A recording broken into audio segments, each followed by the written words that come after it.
Welcome back, ladies and gentlemen. Welcome back to the Sunday Wire. I'm your host, Patrick Henningsen. We are streaming out live at 21stcenturywire.com. Hello to everybody in the 21 Wire chat room, as well as on the other streams and live platforms. Great to see everybody. And this is episode 543 of this weekly Omnibus News and Analysis program. Again, brought to you here at 21 Wire, alternate current radio, as well as YouTube, Rumble, X, Facebook Live. Unfortunately, no longer BitChute. It's now been taken down in the UK. So big story there. We might discuss that during the Overdrive segment. We'll be joined by some of our team members in just a moment to discuss some of these, get some reactions on the big stories. Plus, we've got the Douglas Murray, Dave Smith debate on Joe Rogan that is absolutely swarming the social media feed. So I'm sure everybody has something to say about that. Drag a few clips in as well. Glorious clips of Douglas Murray, basically suicidal train wreck type stuff. Couldn't happen to a better person.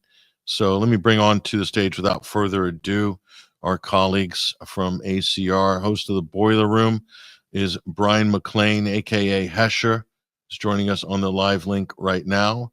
And also, let me bring up for this episode as well, Ruckus, who is host of the Daily Ruckus on ACR. Thank you, gentlemen, for joining us for this. See you guys. Overdrive segment. Firstly, I want to get your reactions on, have you guys been following the Iran negotiations, round one, as it were? Trump dipped his toe in there with the Iranians. Hesher, Ruckus, any thoughts? Well, I haven't been following it as deeply as you have, Patrick, but I have been following your X account, so I've been getting short blasts throughout the last 24 hours or so. But I appreciated the breakdown in the first part of the show there, and it's not looking good, man. Yeah, I think it's established contact. No promises beyond that. But I think it's actually good that at least it's in some kind of negotiations, and even if it's not going to go anywhere for 6 months, means that we might be avoiding a war. So right. I mean, the line of communication, it was kind of the same with Putin. It was like all this bluster, all this war, all this death, over 500,000 people dead, approaching somewhere between 500,000 and 1 million now between the two sides. And it's like, we didn't even have a line of communication open. We didn't even have embassies open. We just, Biden just closed all that crap down and started, confiscating super yachts when he felt like it. So, that administration just completely shut down all comms. So even though I think things are kind of, very sketchy, on all of the war fronts and potential war fronts, at least there are lines of communication. The big question, the longer term question is, what are they going to do with their lines of communication, especially considering it, everything you laid out, about the history, going all the way from pre-World War I to where we're at now. Ruckus, any thoughts on the nuclear talks? I ran so far away from this one, I wasn't paying that much attention. I thought the news was all about tariffs and Trump and China. At least that's what was been blasted to me. So I basically missed all of the exciting news that were once again, ever closer to World War III. Are the scientists going to get together and adjust the doomsday clock over this one, like they fretted oftentimes over the Ukraine thing? I think not. Perhaps they might adjust the doomsday clock the longer free speech rights-carrying individuals continue to open up their mouths and protest the genocide taking place in Gaza. That's far more dangerous to the plan. So yeah, very concerned that I hear from your reporting that Witkoff is on the scene. So what could go wrong, right? I mean, we're probably in trouble now. Correct. And yeah, for a full breakdown of the first round, or I'll just call it a meet and greet in Oman between the Iranians and Trump. There, it's up on X Spaces. That was last night. Did 5 hours and 20 minutes. I know that don't expect everybody to listen through the whole thing, but if it's good passive listening, if you're out doing landscaping, jogging, walking the hounds, hunting, fishing, and that sort of thing, you can definitely take in this X space. So we full breakdown, brought in some of the best minds in the world So it was quite an extraordinary panel discussion. So I do encourage people to go there. But yeah, this is it, guys. The fate of you, the world, your the next generations. It's all down to these guys. You know, you should have a lot of confidence that they know what they're doing. The fact that Steve Witkoff can't even get a suit that fits is quite shocking in itself. And that doesn't look particularly good on Trump. I don't know. There's just something weird about it, but it's sort of growing on people, I guess. It's become kind of normal, but not much better than Elon in that respect. So that's where things are on that front, guys. Now, I'm sure you guys heard about the Joe Rogan podcast. Caught a couple clips. Woo! Oh, do you now? Have you got some clips for us? No, I just watched a few, man. I didn't save any, but I watched a couple 5-minute clips, and it was just like, you know, oh my, wow, this is going wide. You know, that's the thing. Like, you see conversations like that with Douglas Murray sometimes, and you're like, okay, go back to your, you know, your little internet corner there of social justice and all the other things you're interested in, which many people agree with him on many topics. It's kind of like a Jordan Peterson type character where it's like, you know, achieve fame on the back of the culture war. And then when the and you have so many people asking you your impressions on geopolitics, well, I guess you got to give them. And I guess it didn't go very well for you know, for good old what's his face here? I don't know, blanking on his name. Yeah. He's easy to forget. He's easy to forget. Douglas Murray. I try to forget him. I try to treat him as someone like Jordan Peterson, who, when you see him, you just say, "Oh, what are we talking about today? Oh, geopolitics. Goodbye. On to the next tile." You'd be happy to know that him and Jordan are good friends. I'm sure. Close working colleagues. So yeah, there is no coincidence there. So Douglas Murray has been platformed by conservative organizations and groups, and heavily funded by Israeli interests. Okay, Henry Jackson Society is a think tank in the UK that's very, very pro-war, pro clash of civilizations, basically talking up any possible war or neoconservative mission somewhere in the world. They're pushing it. He's with them. In fact, he is one of their sort of leading officers in that organization. Been on Fox. He's feted by the right. He's kind of like, I don't know, what are your guys' impression of just Douglas Murray? I don't know, Ruckus or Hesher, like just your just initial impressions of the man. I'm blessed to not even know who I would not be able to pick him out of a lineup of blue check marks on Twitter. But I'm guessing it would be something I recognize thanks to all the other blue check marks on Twitter. I'm vaguely familiar with who he is, but I don't follow him. I don't care. I don't know his history, his past, or his future. So yeah, I'm in the dark on this one, guys. I do know who Dave Smith is. I do know whose opponent, as it were, in this case. So, Hesher, your impressions of Murray. Well, you know, honestly, I gave the guy a lot of grace for a really long time because he was featured in a film that one of our colleagues was a major player in, you know, as far as behind the camera and in front of the camera. And I really enjoyed that documentary. You know, we watched it at one of our meetups, you know, one of our creator meetups between ACR and 21 Wire.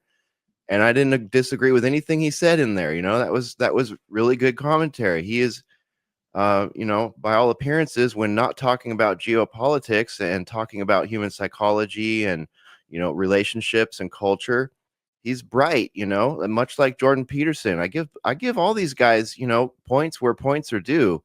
But man, do they really tip the scale of interest and disinterest when they come out and they start, you know, doing Israeli PAC, APAC style talking points on geopolitics. It's just like, get out of here. You know, you're discrediting yourself. What are you doing?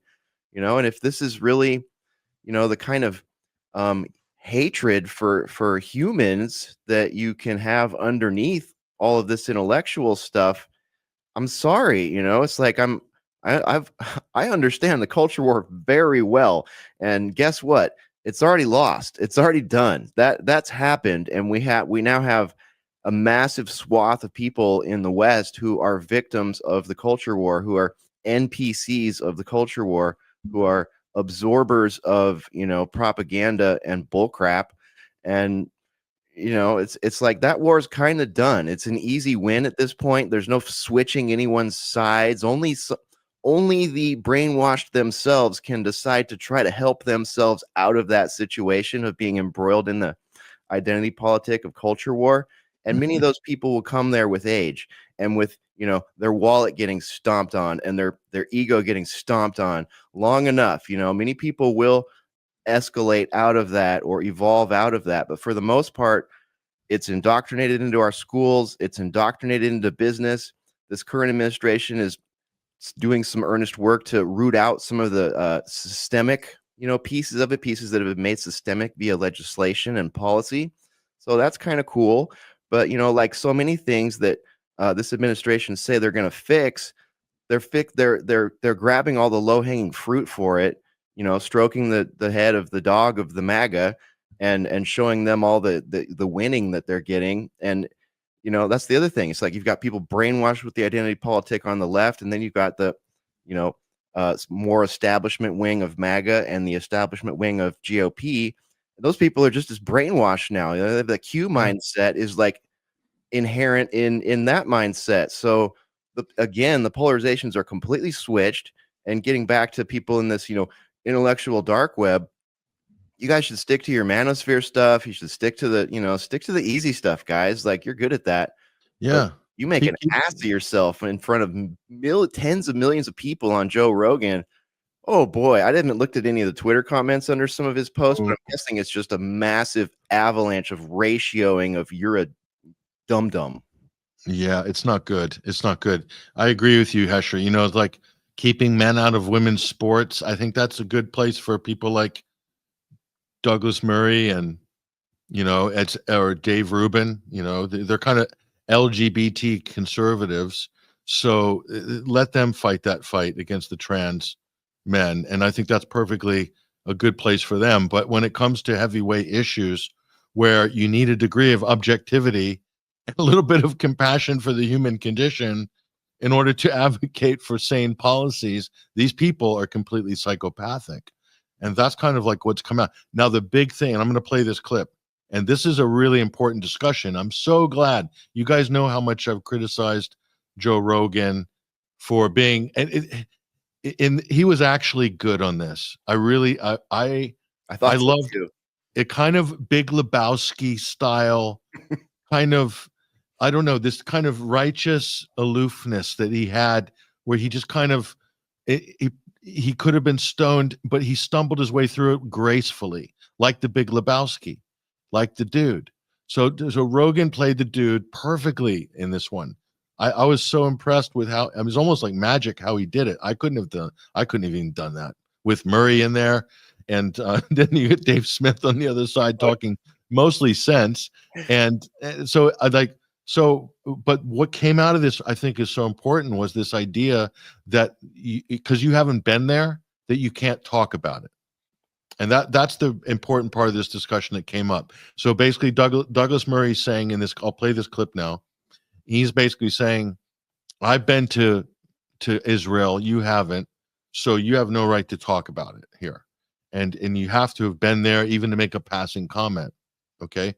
So that's, you know, we get a lot of that in the expert realm, where the experts are saying, shut up.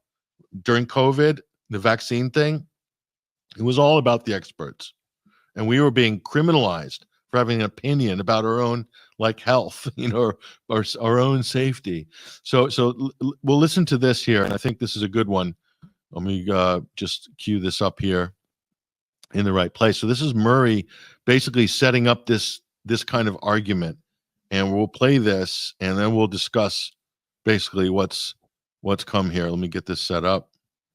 Okay, this is Douglas Murray on the Joe Rogan Show with Dave Smith. No, there was not starvation in Gaza after 2005. No, there was no deficit of goods coming in. I've been plenty of times. There was no deficit? No, there are No plenty goods were kept out. There are plenty. How many?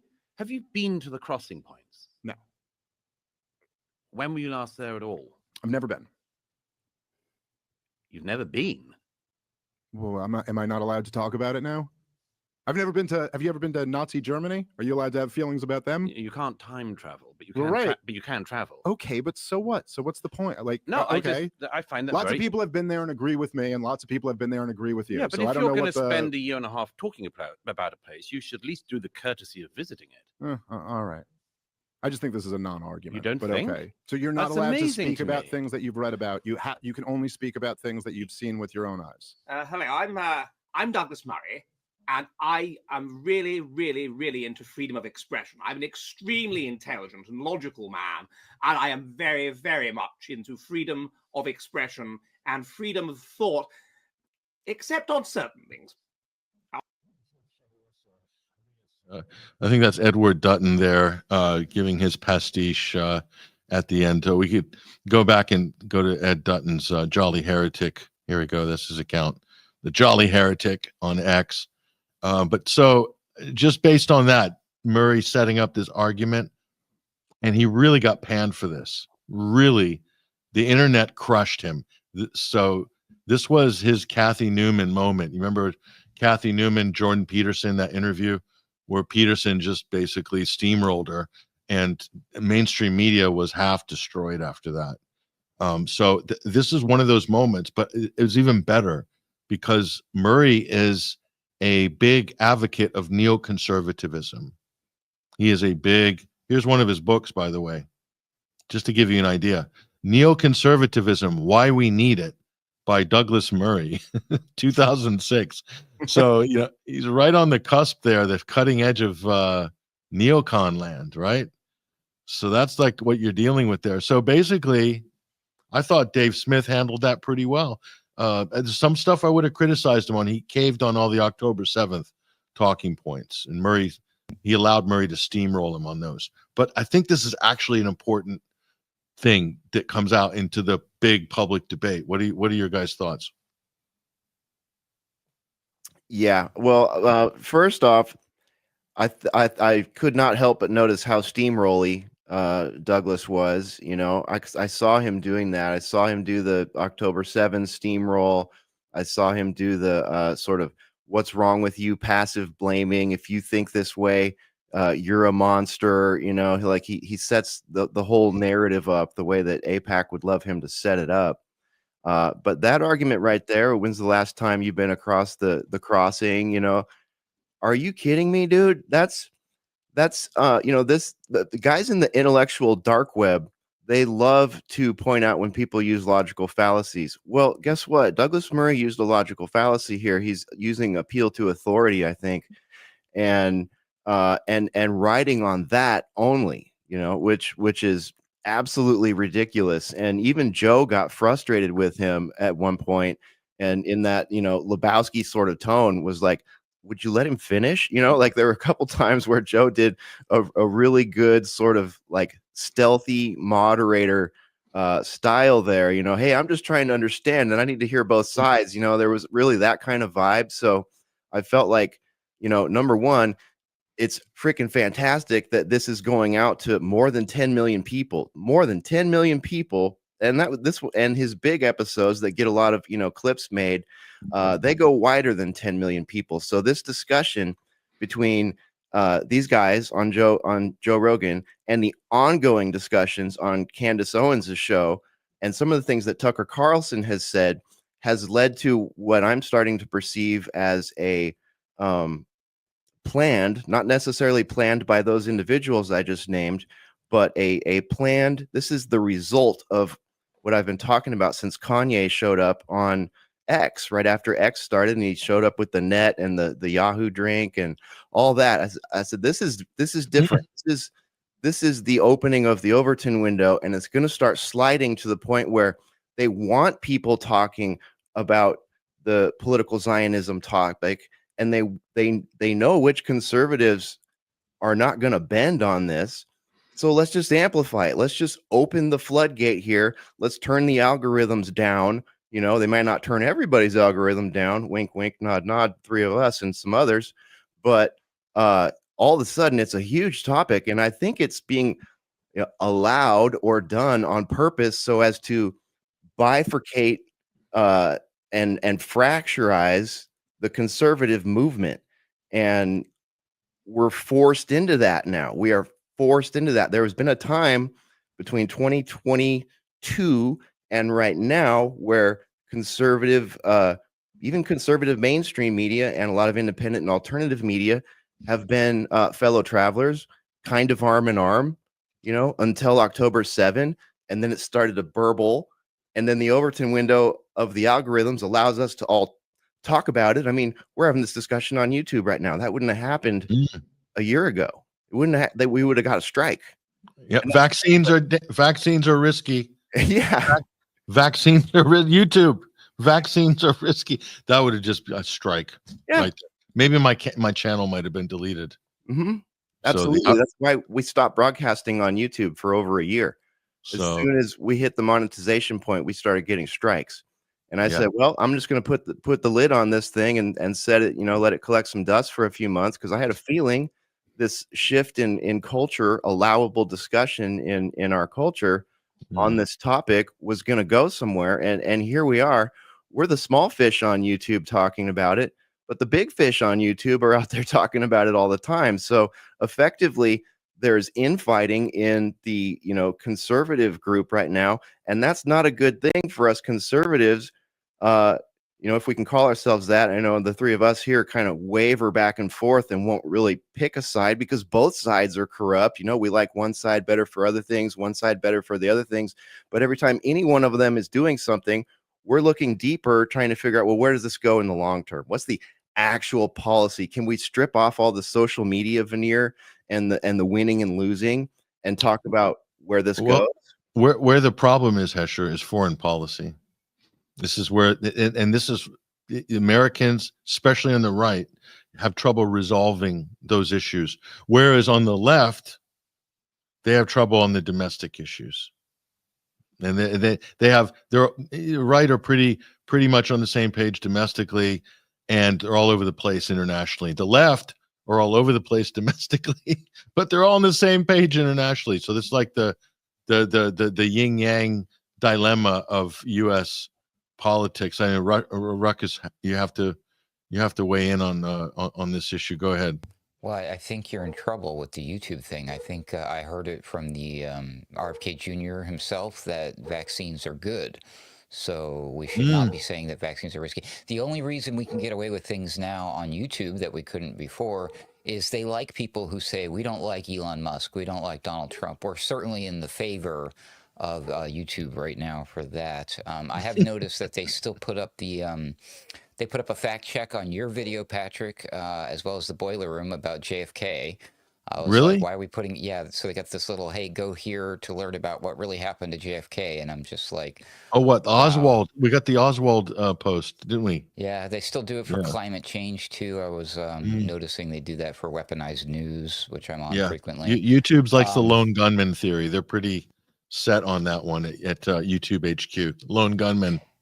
But I think the third rail is still the same one that it's always been, no matter which platform you go to, which is this other discussion about Israel, which is what you guys are talking about. That's what you're talking about, Hesher. I think you're implying that is the conversation that is now welcome for people like Ian Carroll and people on Joe Rogan and Candace Owens and all of those folks to talk about. But we're still not allowed to talk about it without fear. I mean, gosh darn, if you talk about that in the UK right now, you might get a visit from the Popo just because you liked a tweet somewhere. I mean, things are getting crazy. Popo, I mean the coppers, the police, of course. So the old Bill. Douglas The old Murray Bill. thing, We that call what, him yeah, the old Bill. What's their nickname? The old Bill. Yeah. The old Bill. I like that. All right. Well, that's the old Bill, mate. Get a visit from the old Bill. You don't want that. So what, because they carry the billy clubs? Perhaps? Yeah, no, it's I think it's the bill on the helmet hat thing. Now, the clip that you shared with Murray, again, not very familiar with his work, but I'm like, right away, these are two starkly different people sitting in that room right there having a conversation, if that's what we can call it. The stodgy, very professor, I mean, full to the brim. He's dressed nice, or nice enough anyways, but he's got that conversation. He's very intellectual sounding. He's got the British accent, and then you got like Dave Smith in his hoodie, Just like, yo, wait, what do you mean? What do you mean? What you talking about? Like, I can't talk about it. Like, so it's like very different presentation and very different I mean, like, is that on purpose? The dichotomy cannot be, it's obvious. I mean, you could watch that on mute and witness their body language and the way they carry themselves and the way they present themselves. And it's interesting that the decided winner in this argument is Smith versus the stodgy professor type. But I'm not surprised because we've got Elon Musk jumping on stage and doing salutes and stuff. So it is what it is. Yes, that's right. Don't forget who the media is, guys.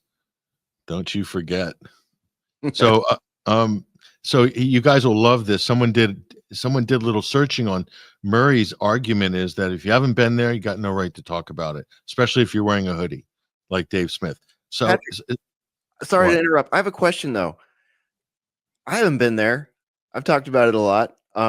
You've been in the region, and from what I've learned from you and other people, if you can't just get a ticket to Israel, right? Flying to Tel Aviv or whatever, and then just motor on over to the crossing and just go through. Like, this is the kind of thing where I can't go. They won't even let you in. No, So it's like, yeah, they probably wouldn't let Dave Smith in either.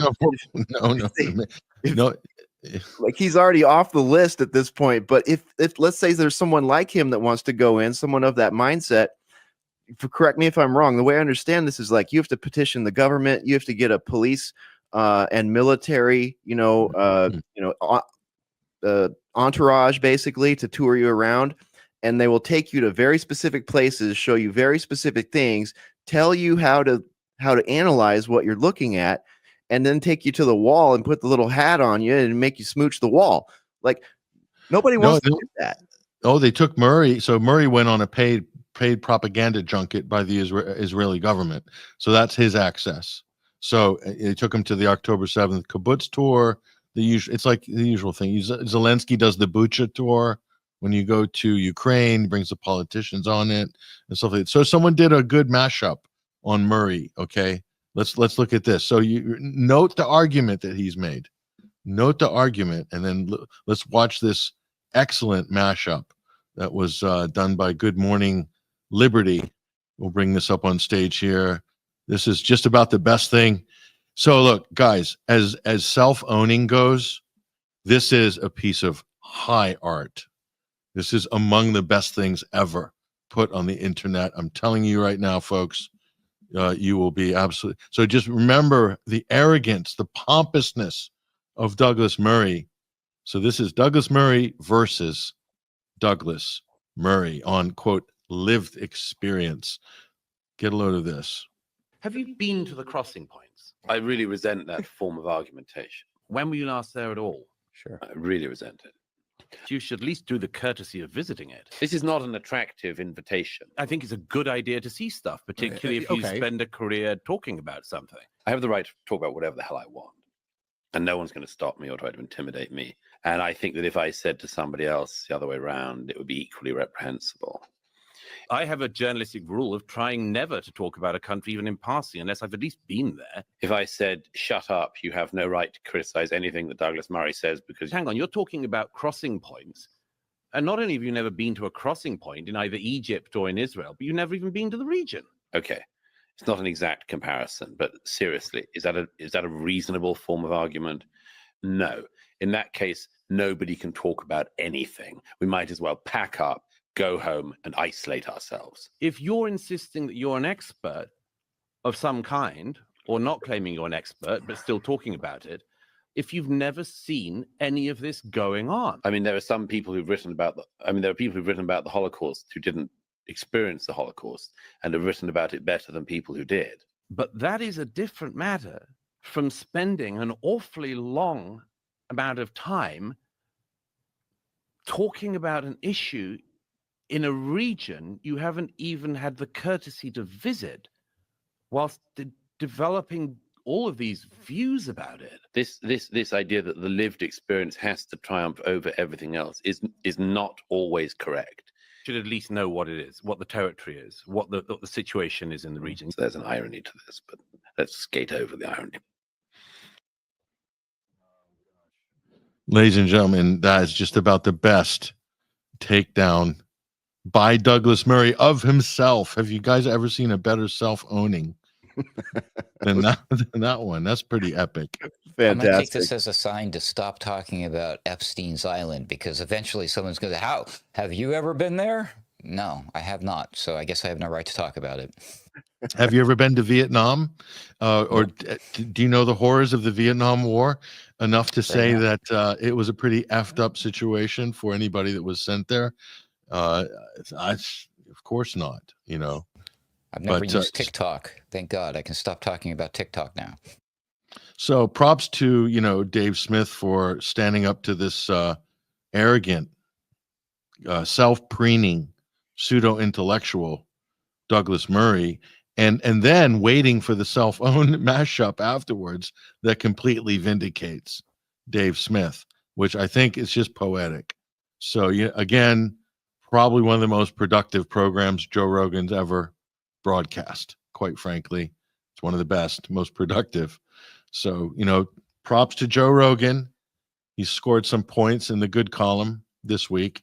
So we're very happy to report that. And we encourage him to do more. So that clip, by the way, of what you just watched, I think was Douglas Murray on Lex Fridman, which is a euphemism for a sleeping pill, basically. Lex Fridman. That's another interesting character there. Him and Douglas Murray are best buddies. You can kind of work it out. They're on the same page on this sort of stuff. But yeah, he is really one of the most arrogant pseudo-intellectuals that you will find. And, you know, these guys, the British guys especially, who sound very intellectual, as Ruckus said, intellectually sounding, but not actually intellectual.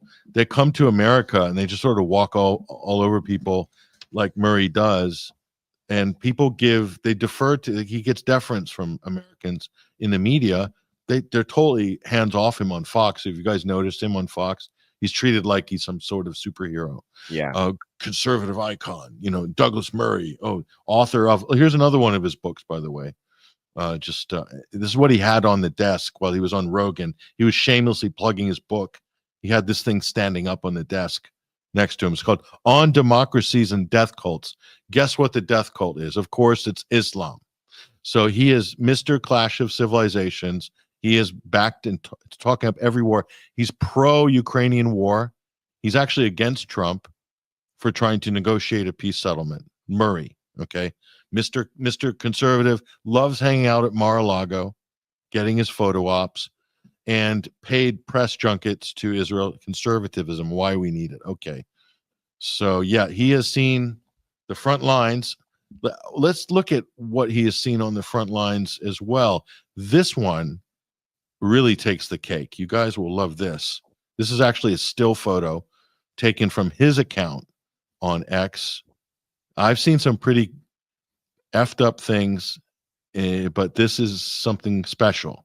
Here, let's bring this up. This is from Douglas Murray himself, the big war journalist. Here he is.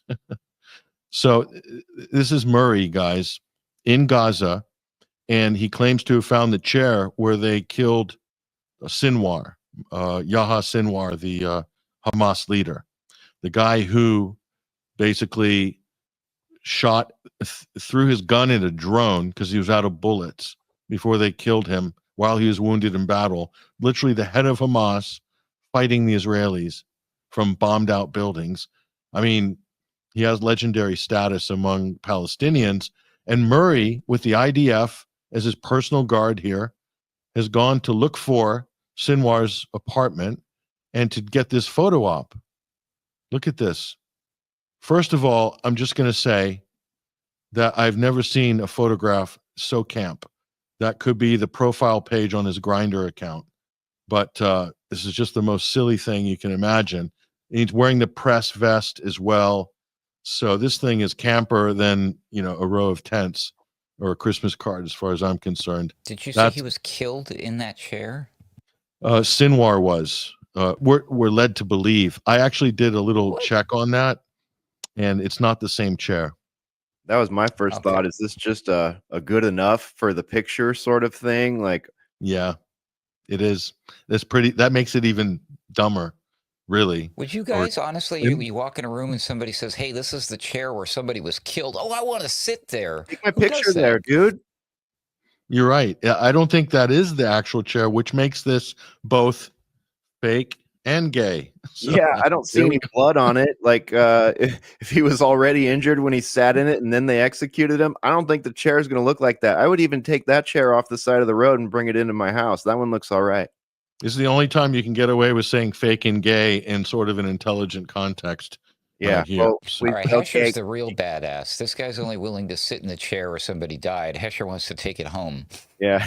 What a- Yeah, well, we spell gay Ghey in these occurrences. So it's no, we don't. I spell it Gheye. fine. Yeah, it works too. Because that's the French spelling. Right. The French spelling. Yeah. Perfect. Yeah. Gay. Fake and gay. Yeah. So there he is. I like the sunglasses, Douglas. This is a great look. I'm sure you caught a lot of attention from your cohort. And I'm sure the nightclubs were fun in Tel Aviv, weren't they? When you did your R&R after the big photo shoot, Douglas. Very brave war correspondent, Douglas Murray. Look at him putting his life on the line. He's been to the crossings. Have you been to the crossings? Oh, I can't talk about this, man. I've never been there. Have you been to the crossings? You haven't been to the region. It's preposterous what you're saying, Mr. Dave Smith comic. So, so anyway, that guy is just, it couldn't have happened to a better person. He is getting annihilated. He'll never recover. He's probably going to go into depression and who knows, start drinking heavy. He'll be hiding in Budapest. Let's or not forget about this guy's visit to Israel, Patrick. Ooh, wow. That's another comedian. Not a good comedian, though. Jerry Seinfeld. So he's with the IDF. I think he was doing some tourism, wasn't he? With the Israeli occupation forces. Well, it looks like, and I've heard that it was murder tourism, and I've heard about this in other conflicts where, people with money and access and like-minded politics are allowed to go into certain regions with special forces people, and it's like a hunting thing, like you can get a hunting guide here and you can go, learn to bag yourself an elk or a deer or whatever. Well, elites, I guess they go to places like Israel and they get their first confirmed kill, for the right amount of money and the right amount of PR. And I'm hearing rumors in our Discord that Jerry Seinfeld's wife hired goons to beat up anti-Israel protesters. So a lot of kind of nasty rumors swirling around Mr. Seinfeld these days. Yeah, Jerry Seinfeld, funny guy. He's a barrel of laughs, but nothing's funnier than this, folks. That's that really takes the biscuit there. 5.7 million views. That was posted on October 20th, 2024, by the brave, the gallant British quote war journalist and conservative pundit Douglas Murray, who has now been panned so bad. When's the last time you've seen a panning this bad, guys? I mean, can we think of anybody self-owning, Biden. panning, just generally annihilated? Is there anybody? I mean, even John Fetterman never self-owned that bad. He's kind of recovered, actually. Fetterman's kind of, even though he's an arrogant leftist, he's recovered. It's like he's doing counter memes now. I mean, so I don't know where Murray can go on this. This is bad. It's really bad. Because he is that squeaky clean, pristine, like I'm above the bullshit kind of thing. That's his brand. But so was that a good move for him to go on Rogan with Dave Smith? But he sold it to him. Rogan's people sold it. They put them both in the same room. I mean, so they must have told Murray, or like, yeah, you can say what you want to. And Dave, he must have wrote off Dave as some, idiot, wannabe libertarian Is he comic going who to be on dabbles in Sean politics. Ryan's show next? That's the bigger one now, right? Which one? Which one's on? Sean Ryan? Willie Who's B. going? Murray. Who? Wouldn't that be interesting? Murray on? I don't think he'd go on Sean Ryan. I mean, I don't think so. I think he's going to stay away from the U.S. kind of podcast circuit unless it's Dave Rubin. I agree. At this point, at least, I don't think I have a sneaky suspicion that Sarah Adams has like a pretty high position. I know she's on the Sean Ryan show staff now. I don't know what her exact title is, but I'm guessing it's like, an executive producer sort of thing, something like that. Yeah, totally. So after seeing that, I don't think she, as sort of his CIA liaison, if we can imagine her as such, I could. I'm not making any claims here, but that's just how I have to parse it, knowing what I know. I think she would see that as something completely toxic and bring in someone a little more military oriented for that particular audience and more effective at pushing that political Zionism line. They haven't seen his photo of him in the chair. They might change their mind. That's true. That could be a game changer if they're not familiar with him. Oh, yeah, the chair. My goodness. Okay, so good news. I'll give you guys some good news. You remember 3 weeks ago we talked about I floated a solution for the Iran nuclear standoff. Okay, so some good news is it's gotten some traction, and so one of the leading Iranian accounts, one of the media accounts, basically said that Iran wants a nuclear-free Middle East. So yeah, this is what we put up 3 weeks ago here. This is a possible solution to the Iran nuclear dilemma, and basically saying that. And again, this is just, I think, who could argue with it except for, hardcore Zionists, Israel supporters, and neocons. Why don't we have a nuclear-free Middle East? So Israel has to declare its nuclear weapons and sign the non-proliferation treaty and open themselves up to inspections from the international community. Who's going to argue with that? Because, guys, isn't it dangerous to have a country that has 200 or 300 warheads that are undeclared in the region? And isn't it even worse that the United States would be demanding that Iran, who doesn't have any proven nuclear weapons, submit to destroying their civilian nuclear energy program because Israel, the country that has nuclear weapons but won't declare them, insists that Washington take this action? Is that not the most messed up scenario you could possibly imagine? And wouldn't this just be a decent solution for it? Well, many Iranians think so, and it's starting to get some traction. And if this can be a mainstream talking point as a possibility, I think this would be a positive development. I think something about shining a light on secret things that have been hidden for so long has a kind of healing factor. I think in this case, I think it's actually central to the argument. I think it takes a lot of power out of Israel, out of their hand, to have to declare this type of stuff and be accountable to a higher power in the international community. Perhaps they're going to kick and scream, they're not going to accept it, but just the mere fact this becomes a conversation piece within the negotiations discussion or within the political discourse internationally, I think is very positive. So that's what we wanted. We wanted it to become a talking point, and I think it's starting to become a talking point now. So we're very happy about that. So some positive stuff.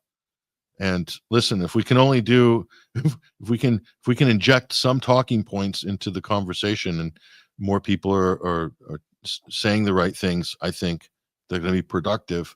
Then yeah, that's our role as independent media, because the mainstream aren't going to tell you. They're not going to go here as terms of an option. No way. They've been avoiding this one for 50 years. More, 60, you could say, if you count, JFK. So it's been a while. It's about time Israel comes under the. And I'd love to have that debate with Douglas Murray, actually. I'd love to do that debate on Rogan or whatever, Lex Fridman, pass the sleeping pills around. A couple Quaaludes and get started. Yeah, here we go. Here we go, guys. Dramamine. On my new Lex Fridman, my new podcast is Dramamine, where we'll be delving into some very important areas of discussion. And now for our sponsor, ExpressVPN. Okay. So you guys, I can fill in for Lex. I can put people to sleep. Oh yeah, sure. It'd be fun.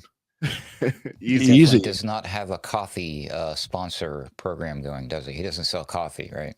No, what he should do is just open up the podcast and then have a camera angle on a cup of coffee with steam coming off it.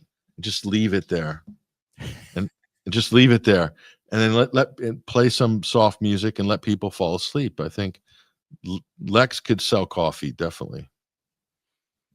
Yeah.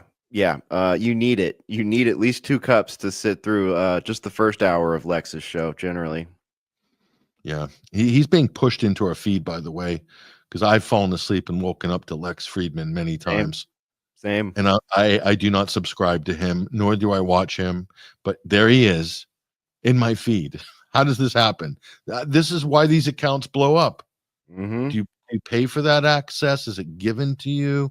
Is this some special selection process? I've woken up at 3:30 in the morning a few times in the living room to Lex Fridman in my headphones. That wasn't what I was watching. And for some, how sometimes when you do that, it'll change to the next video and it's like, it wakes you up. But when it changes to Lex Fridman, it puts you in a deeper sleep. So by the time you wake up, you're like 90 minutes into the broadcast and you're like, oh, my algorithm, dang, now this guy's going to keep showing up. Imagine that you're in your REM stage, could be off on another dimensional plane for all you know. And then there's Lex Fridman giving you instructions and nightmare prompts. Like, what? It's terrible. It's dangerous, folks. Do not fall asleep to YouTube. This is the types of things that might happen to you if you fall asleep while listening to YouTube. So we're definitely against that. Now there's another important story I want to. So you guys have probably noticed, the Mahmoud Khalil thing has kind of blown up because they announced that he is eligible for deportation.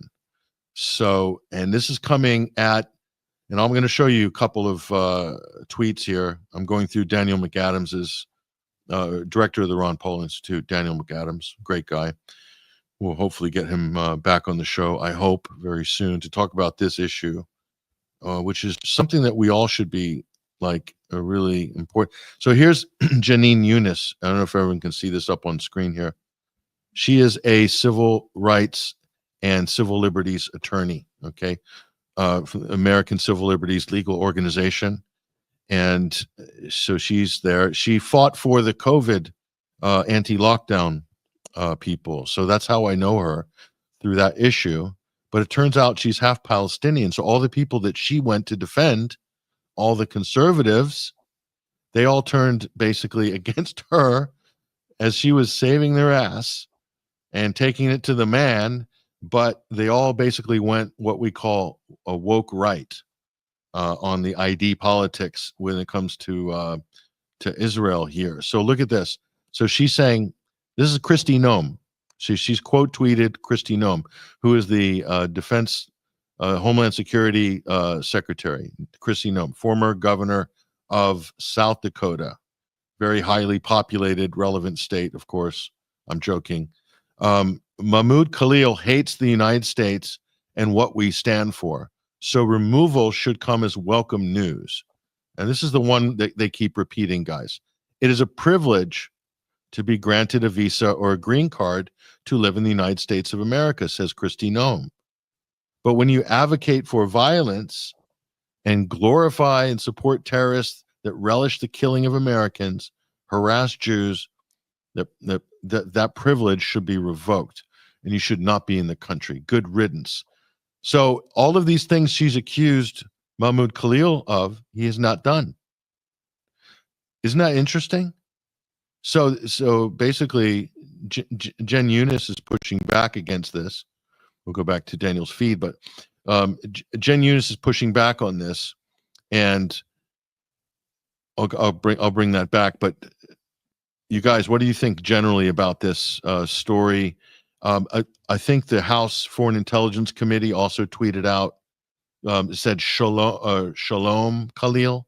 They made a joke. Basically, he's being kicked. Now, Daniel McAdams pushes back hard on this.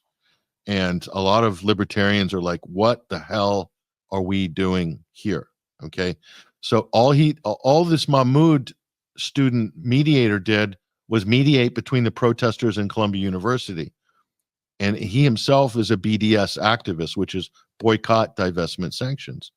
So he's not pro-Hamas. He's not like advocating for terrorism or supporting Hamas. None of that.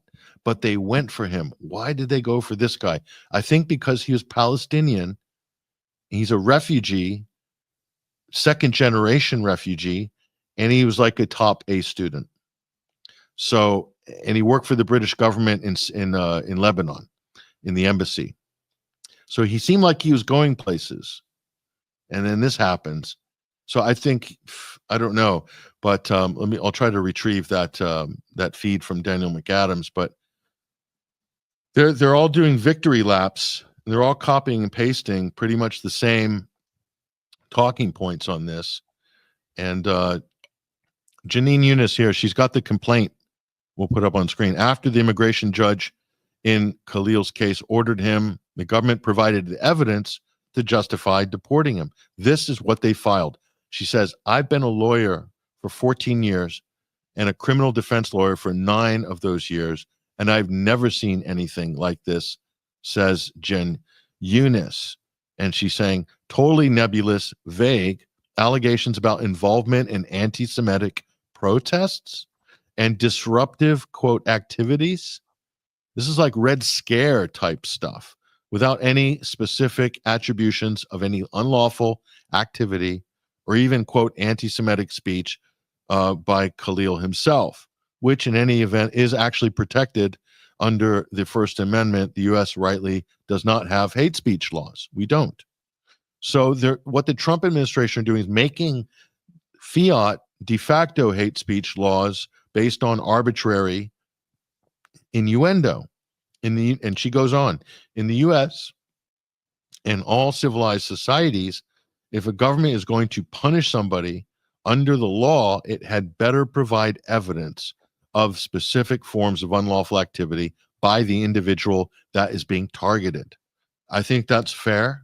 I think that's a basic low bar expectation for any government. Not only has the government entirely failed to do this, but it's obviously, it's a case, it is predicated on punishing First Amendment protected speech and protest. Freedom to assemble, freedom of speech, basic rights in the U.S. And they're saying, here's the actual evidence here. The information provided regarding participation by Khalil in, quote, anti-Semitic protests, and it goes on here, America First policy directive of the Secretary of State, This is just completely, it's like a political hatchet job, basically. There's nothing in here. There's no unlawful activity. So this guy is being painted as a terrorist supporter, a terrorist sympathizer. Daniel McAdams says no to Kristi Noem. He hates this administration's Middle East policy, says Daniel McAdams, director of the Ron Paul Institute. There is a difference, and conservatives used to understand that, says Daniel McAdams. Now they've gone full Stalin, arresting and jailing anyone who does not support their foreign policy. You can see where this is headed. Again, he's quote tweeted Kristi Noem. There's Kristi Noem saying we all need a real ID before we can fly in America. She's looking great. Great hair. This is not a Pantene shampoo ad. That is the DHS secretary. So totally qualified as usual. And so, again, both Democrats and conservatives should be up in arms. So here's Daniel McAdams again, going down Daniel's Twitter feed. He's basically saying this is a straw man argument to justify an attack on the Constitution. The U.S. State Department, Rubio, saying U.S. visas are a privilege rather than a right, reserved for those who make the U.S. better, not to seek to destroy it from the inside. Well, this guy has not said anything about the United States itself. He is criticizing a foreign government's actions and policies, Israel, and supporting U.S. military support for those activities, which are deemed to be war crimes by the international courts of justice. I think legitimate argument. Yeah, I think so. But so, and now they're saying, guys, and this is where we got to get concerned. Okay, these same people are saying that free speech. I only need to go no further than Mike Waltz here. This is Trump's national security director. I don't know if he deleted this tweet or not, but let's take a look at this. I don't know if I can get to the original on this. Okay, yeah, can you guys see this? That's Mike Waltz. And he's saying, being a guest in our country is not, our country is a privilege, not a right. If you promote terrorism and anti-Semitism, there will be consequences. So again, they're doing a victory lap that the judges ruled. There's still an appeal, by the way, federal appeal on this. So we'll see if he actually gets deported. But my answer to this here, which I haven't quite ratioed Mike Waltz, but not bad for a comment, 16,000 views. And basically I said, no, you're wrong. I said the First Amendment of our Constitution is not a privilege. It is an inalienable right, which fully covers political speech and criticism of the policies and actions of both the U.S. and foreign governments, including Israel. Read your Constitution, Mike Waltz. It explicitly restrains the government from denying those rights to anyone inside U.S. jurisdiction, especially legal residents like Mahmoud Khalil. And I don't want to get into the weeds on this, guys, and I'll throw it back to you for discussion. But my position on this is that if you're cheerleading a legal green card holder getting booted from the country for basically criticizing a foreign government, and you think that's fair, and that he doesn't have any rights just because he's not a passport holder in the United States, do you really think that by green lighting this, that is not going to come back and restrict your rights of free speech? Because that's what I see coming very, very quickly here, guys. Your thoughts? It goes to the whole anti-Semitism thing. This is what we've all been worried about. We've been warning about. We've been saying it. This is going to open the door. It's too broad of there's no set definition. Well, there is now a changing definition of what's considered anti-Semitism. And now with this push to make it illegal, then that is a crime. So simply being because they, proverbial air quotes, they say you're anti-Semitic, now you're a criminal, and criminals don't have rights in America. So they're doing this whole slippery slope, by tagging, and they're just tagging the label of anti-Semitism to the person's actions, and then somebody like Kristi Noem, who border Barbie, isn't that what some of the people call her? She's a disgusting person. I've been listening to her speak recently, and I'm just like vomiting all over the place. I thought I wasn't going to make it today. I was actually listening to her speak today about her real ID and everything. What a joke. So isn't this also a tacit admission to suggest that Israel has so much sway and control and really is the secret? Is this the United States of America anymore, or is this just an extension by proxy of Israel? Because if what this person is doing it's not against the United States, as they're suggesting, it's really technically against another country, in this case, Israel. Why is the United States getting so uppity up about it unless this country is so deeply embedded and controlled by that said country? I mean, it just seems like, again, a tacit admission that yet again a foreign power has way too much control over our country, and that should be the full stop. Everyone should be like scratching their heads over how did this happen, right? But yeah, it's all hinged upon what's considered anti-Semitic, and that's illegal. And now, as we've been discussing, you're anti-Semitic if you're simply not anti-Semitic. So it's going to get very dangerous real soon. So you could get deported just because you didn't protest against the protest, right? Yeah, this is George Orwell level stuff. So this quote here is normally attributed to Voltaire, but did a little bit of research and found out it's actually an American. Evelyn Beatrice Hall, who is a political writer from the early 20th century. And she says, I do not agree with what you have to say, but I'll defend to the death your right to say it. That is basically the essence of the U.S., the spirit of the U.S. Constitution. And when you take an oath, if you're the president or you're Mike Waltz, you take an oath to protect and defend the U.S. Constitution from all enemies, foreign and domestic. There's nothing in that oath that says, I will protect and defend the U.S. government. It's defend the Constitution. That's same with law enforcement, same with soldiers, okay? So anybody in the U.S. government that is attacking the First Amendment so directly and then deporting people and threatening everybody else for a foreign lobby, I kind of chalk that up as a potential enemy, a domestic enemy of the Constitution. So if I'm swearing an oath, that means I probably have to remove these people from office, quite frankly, by hook or crook, peacefully, of course, peacefully. So, but guys, like, what else? How else do you have to read this? There's no loophole here for a debate. I mean, that's why I know a lot of conservatives and rhinos hate the Constitution, and we know the radical left hate the Constitution. Why? Because it's actually pretty simple. It's all delineated there. Protect the rights of the citizens. Anything outside of that, we can litigate.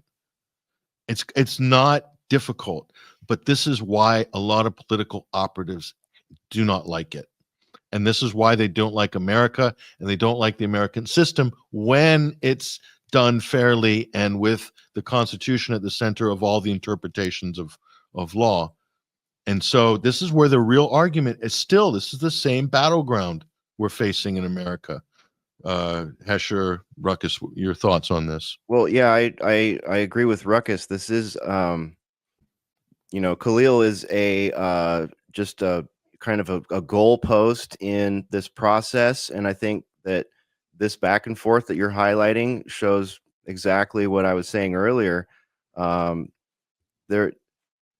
both sides of the identity politic here, the mainstream identity politic, have seeded this for a long time.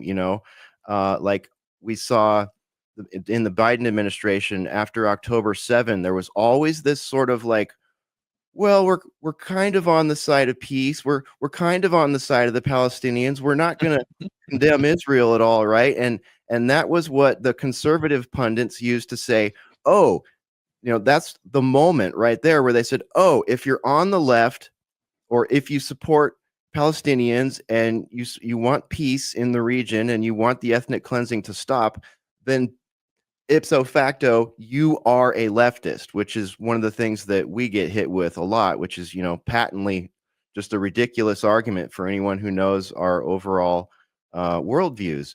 So it's like this whole road was set up. It's just like COVID, it was like, the thing happened, everybody was confused for a certain amount of time.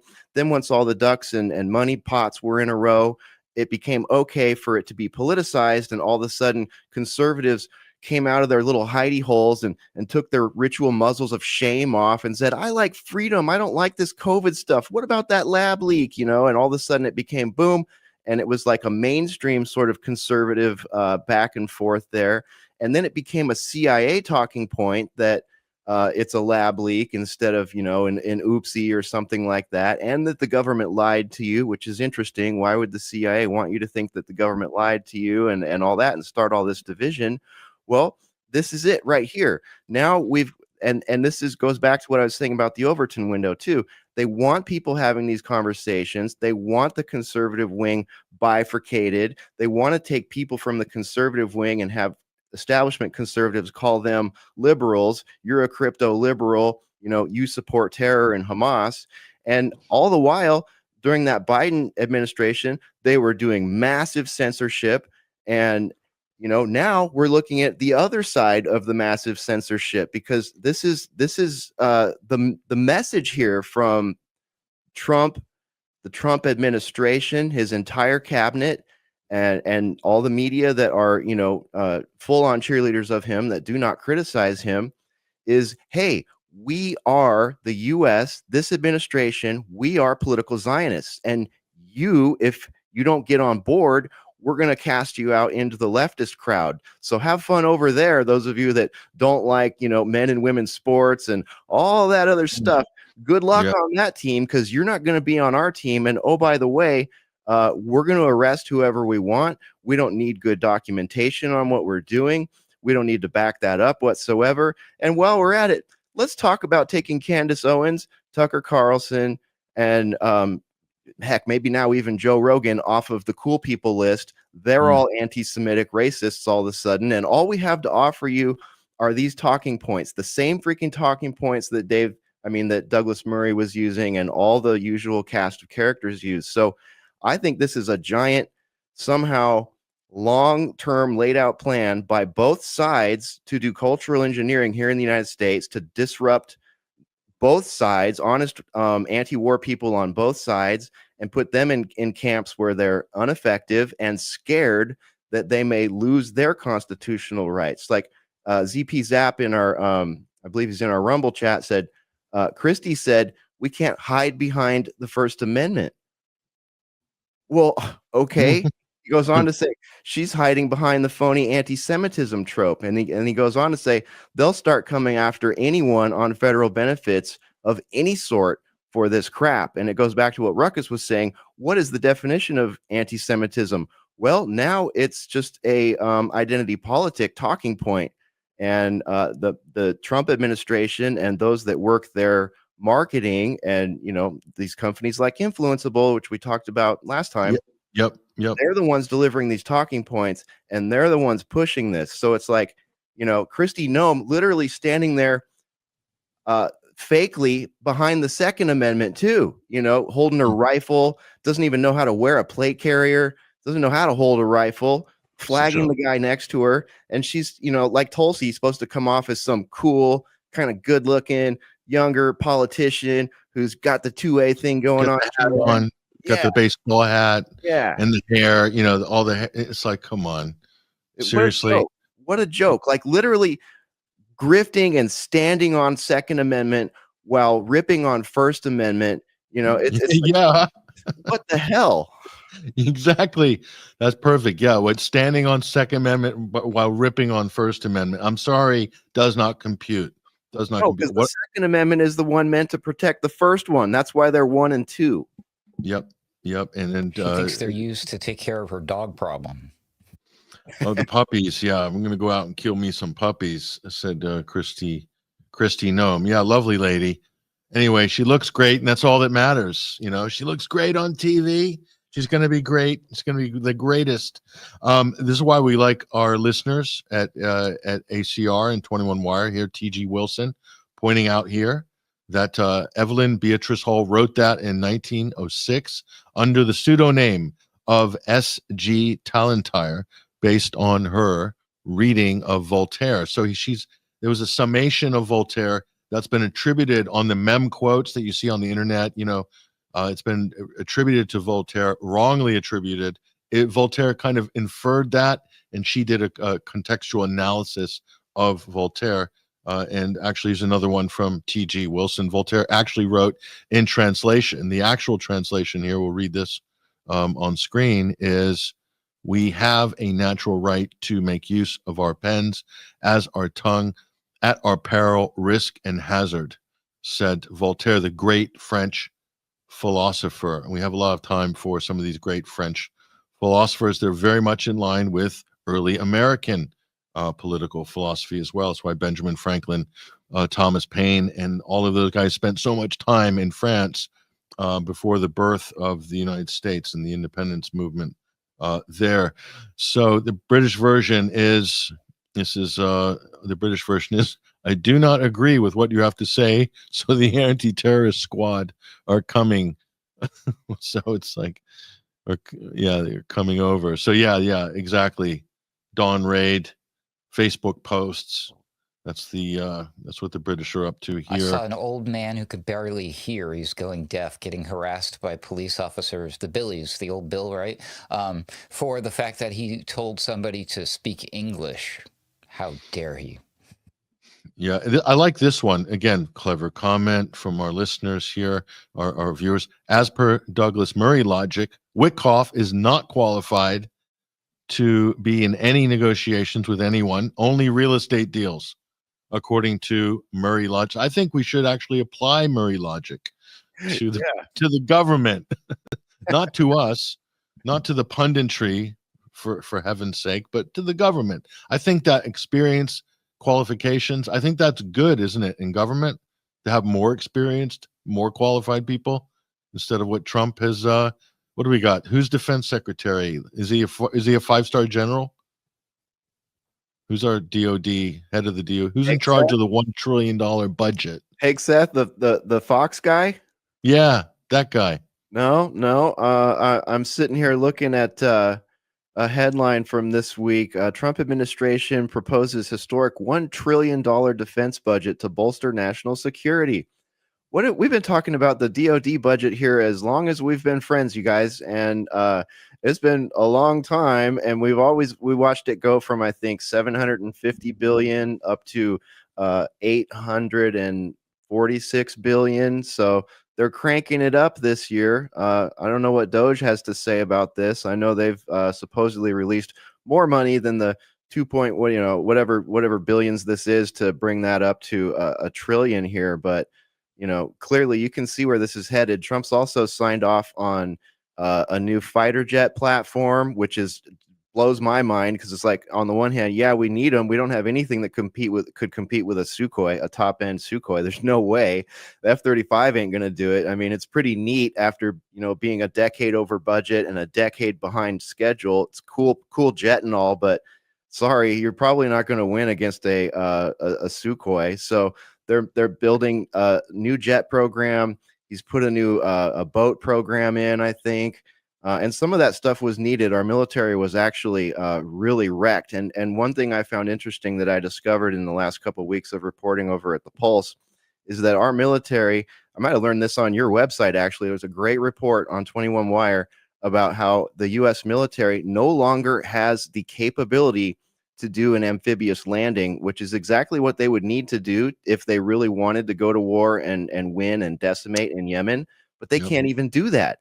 We know our Marines and Navy no longer have the ability to load up the tanks and the artillery and a platoon of people and land them on a beach, which is the only way they're going to get through into Yemen. And we don't even have that capability. So, but on the other hand, it's like, why is $986 billion not enough to do that in the first place? It doesn't even make sense. It just goes to show what a insane socialist grift our DOD budget is. That is a completely socialist paradigm to have $1 trillion budget for corporate socialism. It's insane. And I have a pretty good idea that, a lot of the missing money is just black holed out of that, just the same way it is the intel community. Oh yeah, but Doge is going to fix all that. What do you think? Are they going to get a look in on the Pentagon? Do you really think so? I don't know. Don't know about that one. Here we go. Another comment. So we can all agree that U.S. is ZOG. Have you guys seen this acronym ZOG? Yeah. It's very popular, Zionist occupied government. So here's I'm going to put a very controversial comment, and we will analyze it from an objective point of view. And it's from T.G. Wilson. Again, extremely controversial to some people, maybe not to others, but here it is. Criticizing Israeli leadership is not anti-Semitic. Since they are Ashkenazi Jews from Europe, he's talking about the Israeli leadership, like Netanyahu's Polish. If it's anything, it's anti-European settler. So he's being very specific and technical in the point he's making there from an argumentative sort of master debater point of view. But obviously that statement would be deemed as anti-Semitic. Correct. That's the problem. Does it make it make sense? Somebody, it's a paradox. It is literally a paradox, and they are over a very short period of time. They have between Kanye showing up with the net and the Yahoo, and now they have set up a new dialectic. Political dialectics are one of the most onerous things that we get put on us when they're doing cultural manipulation and build up to war. So they're fracturing it's more than just a bifurcation. We've been fractured already over a whole bunch of things, but this is a big one. And in their eyes, it's the big one. because you have just inserted a dialectic right in the middle of both sides. You know, this affects people on the left too, I'm sure. I don't hang with many of them, but I know they have their thoughts on this, and they don't all agree on Israel-Palestine either, which is funny because part of the dialectic is if you're anti-political Zionism, you're a leftist. But there's people on both sides that get this, you know, and all of us are at risk, and both of our parties are at risk, you know, and that's the chaos that's going to keep us all busy while they rearrange the chessboard here. And Trump uses those tactics you were talking about in your opening monologue, where it's like ultimate leverage. This is how to philosophize about geopolitics with a hammer, a BFH, a big hammer. And that's what's being wielded right now. And for every big hammer leverage thing that this administration is doing, there's something else going on underneath it, but there's a huge, like, we're winning, like, narrative that goes along with it. It's brilliantly crafted. I'll give them that. For those that are brainwashed and haven't unscrewed their, you know, identity politics from propaganda, it's a brilliant strategy, you know, but it's not America first. That's for sure. That is for dang sure. And it's the kind of thing that's going to splinter a lot of people that would normally have been acting like people in the 21st century right now, who could say, yeah, you know what, maybe if we just did Patrick's idea, we wouldn't have these problems. If we could just denuclearize the whole region, maybe some of this could help, you know. And we have a line to Russia now. We have a line to Iran now. Maybe we could, you know, like, hey guys, if we send the inspectors over to Israel, we catalog what's there, and we make a deal on that, will you sign to not send hypersonic missiles over here? You know what I mean? Like, there's some good actual negotiating that could happen here. But do some deals, yeah. Yeah, but you know, we know who's in command. If it's Zog, they're going to be deaf to these cries. And those of us that are actually 21st century human beings who want to see an end to world wars and, you know, nation shaping and imperialism, I think most of us sandwich eaters could agree on that. If we could just get everybody down to that part, $20 tuna sandwich eaters, I mean, you know, but no, we're not. That's not the direction we're seeing here. We're going to split you guys into different groups. We're going to monitor everything. That's the other thing about this Overton window move and the ability to have this discussion on big platforms. They're monitoring all this. So if this does come to a policy point where we do get a very, like, you know, solid new definition of anti-Semitism, they've got everybody on lists. They've got everybody's X account to go through. It's, you know, not Peter Thiel, but you know, the Palantir guy, I guess that is Peter. Alex Karp. Yeah. He's over there running all this stuff through the Palantir machine. They've got everybody in these categories already. So, you know, where does it go from here? Well, here's another, the Dark Commission. Ruckus, you'll like this because there's a bit of wordsmithing going on here. The Dark Commission says, I wonder if those shouting, quote, anti-Semitism, unquote, know that it's a group of related languages and not a race or people. It would be like calling an anti-Frankist somebody because I dislike the French language. So he's making the point that Semitic languages from the region, I think it is attached to Semitic languages from the region, like Arabic, and so forth, Aramaic, and maybe Hebrew's in there. I'm not sure. So he's making a technical point there. But I mean, it kind of makes sense because I lean towards this argument that there's no such thing as a race of people, and what separates the different groups are things like what he's pointing out, like your shared culture, a shared belief system, a shared language, and writing system. So because we're all part of the human race, you trace your ancestry back far enough. It doesn't matter if you believe in the Bible as creation or Darwin's evolution, which is a freaking joke. But no matter how you take it all the way back, like, we're all related. We're all human beings. Why can't we all just get along? I don't know. Maybe because we don't speak the same language, apparently. So maybe there is something to this anti-Semitism thing, but it's not geared towards a race of people. So I don't know. I'm glad to know that, because I was considering learning Hebrew, but I do not want to be a victim of all this rank anti-Semitism that the world is moving towards. Thanks to the likes of Joe Rogan and Candace Owens. It's getting Oh. dangerous for Hebrew speakers these days. Yeah, dangerous for Douglas Murray as well. So here's a comment here. U.S. Navy vet says he, Mahmoud Khalil, works for British intelligence. Max Blumenthal exposed this Khalil dude. That's not true. I'm going to have to correct the record, folks. Not true. There is no evidence that Mahmoud Khalil was working for British intelligence.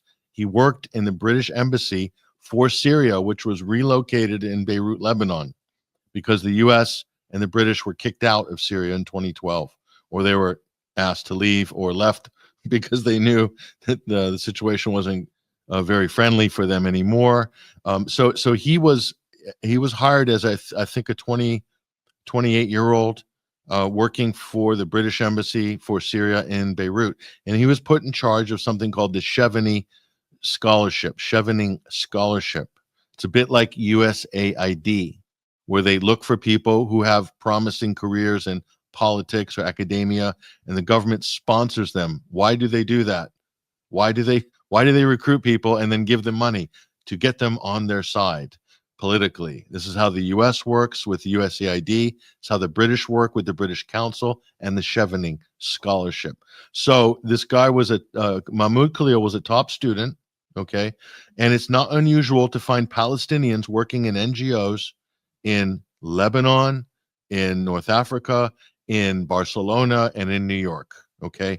They're everywhere. If you've been around the world, and it's not unusual to find high performing Palestinian top students, PhD students. They're all over the world. Okay, they just happen to be high performing, high excelling, great in academics. Palestine had the highest literacy rate in the world. And so what did Israel and the U.S. do? Destroy all the schools, blow up all the universities, bombed every library, and every single book and PhD paper is gone in the last year and a half. So there is no evidence that Khalil was a British intelligence agent. Okay. He was working there. And yes, the U.S. was running regime change operations at that time for Syria, Operation Timber Sycamore, but there's no evidence that he was involved in that. And I can tell you, having spoken to Craig Murray and other people in the British diplomatic corps, okay, Peter Ford and others, that British intelligence doesn't even read in the foreign secretary on stuff because they don't want to fill their head with any dangerous facts. So they sometimes opt not even to brief them. That's how insular the spook community is. Okay. Not everybody that works for the government is a spy. Okay. So, and even if it was true, and again, this is my argument I made a month ago, even if that were true, and he was, the case is a landmark First Amendment precedent case. Must defend the Constitution at all costs. All Americans should prioritize that, should recognize the importance of that. Nobody's going to take my focus off the issue. I don't care what he is, or I don't think there's any evidence that he was a spy. This was an internet talking point that unfortunately I don't even think Max Blumenthal, I think they put him in the frame with the British government in the Middle East, but a lot of people work for NGOs and work for embassies. It doesn't necessarily mean they're a spy or that they're nefarious. Okay. So look at his family background, Yarmouk refugee camp in Damascus. I've been there. It's a historic place. Unfortunately, got overran by ISIS. Yeah. Got overran by ISIS and they blew the place up and a lot of people died. And that was the end of that Palestinian resistance pocket. Yeah, that's kind of how it goes with ISIS. So I appreciate and understand the skepticism that in a media environment where we're lied to so much, and we have uncovered so many intelligence ops, FBI ops, all this stuff. You have to have that kind of skepticism, but you bump up against the difficult, what you know versus what you don't know. And, And unfortunately, you're forced to use Occam's razor so many times when you're this deep in the weeds of identity politics. So it's like, I get it. I appreciate the skepticism, and I've been in this pickle before myself, and I'll be in it again. And sometimes I just have to zoom myself back out and say, okay, people like us are really interested in the very actual mechanics. We are really want to understand the actual mechanics, but we don't get the emails, we don't get the signal chats, we don't, we have to suss out if you're dealing with an influencer who's being paid, literally paid a salary and paid per post to deliver talking points, right? So everything feels fake and gay, and there's a reason for that. It's supposed to. And it just really puts everybody in a pickle where it's like, okay, how far do I go in taking this to Occam's razor? But the fact of the matter is, when you zoom out, it's like, we can just strip that aside. Even if he was intelligence, like, the narrative that's being spun around him is what is important, and the outcome is what is important. Even if it was fake, it almost doesn't matter. And I hate to say it, but after so many years of research and so many hundreds of thousands of hours of talking about it, daily shooter programs kind of the same. I see an event, I know it's dirty, and I want to understand the mechanics of it. I want to know if it was a known wolf. I want to know if there are anomalies. I want to know if there's an agenda. I want to know if there's going to be a open kimono sort of, police report, or is it going to be an FBI redacted, nothing burger that you have access to. I could reference the Covenant school shooting as a perfect example. Look how many months they took to give us their final report. Look how bogus that final report is. It didn't have anything to do with her psychology, her pharmacology, her mental health, and those things were all huge. If you go to ablechild.com.org or .com, I think it's .org maybe. Sheila over there at AbleChild has done some great work on this and exposed so many things that were not in that report that are factors. So it's like you end up down in the weeds like that. But when you zoom out, it's like, well, there's going to be legislation based on this. There's going to be political activity in Tennessee, in city council, and in the state representative house, and things are changing, and the narrative remains. Even though things have come to light that should change the narrative remains the same. So it's like, even if it's fake, even if it's organic, a narrative is wrapped around it, and then policy and legislation that the people have no voice in, and no context with which to have a decision. Even if they did have a voice, it's the policy. It's like when they say, it's the economy stupid, it's the policy stupid. I mean, and I appreciate the deep research, but it's like, that's really the big outcome here. The gun, like a daily shooter, dodgy mass shooting event, and the focus is going to be on the gun regulation and gun legislation. So you can't take your eye off the ball on that, and everybody does. And then if they discredit somebody involved in the scenario, then everyone says, "Oh, it's all fake," and they completely let their guard down and not look at the actual what's going on there, which has a legal outcome that's going to affect the rights of everybody. And it's the same thing. The one I loved was, Julian Assange is a CIA plant. It's all fake. He's not really in prison. It's all this and that. And so, do you realize what's, the basic freedom of the press, basic U.S. jurisdiction to reach out and do extraordinary rendition of a publisher or a journalist? That's a big legal precedent. And so that's coming right to the center of the U.S. heart of the security state. So even if it were true, and there's no evidence that it is or was, how does that materially change the issue at play? Because I'm a journalist, and we're all publishers and journalists. So we actually have skin in the game on this issue. So we can't take our eyes off the issue. And so it's, again, the same with what's the other story we were mentioning as well. It's okay, like on this Mahmoud Khalil story as well. Someone put a comment on the bottom here, which is smart. They said, even if Khalil isn't deported, this would definitely make other visa holders think twice before criticizing Israel. Not just visa holders, U.S. citizens. Students on campuses that are U.S. citizens are now not protesting. It's already had the effect. So people don't lose focus of the issue. just because people are speculating about somebody's affiliations, linked to, associated with, worked for. Okay, it's not conclusive, and it doesn't really change the material issue at play. Same with, like Hesher said, breaking down some of these false flags and mass shootings. Don't get distracted by the sizzle of whatever the story is or the weirdness. Look at what does the government want out of it? They want a declaration of war. They want gun regulation. They want, you name it. That's what matters. That is the outcome. That's what matters. Here's Nina here.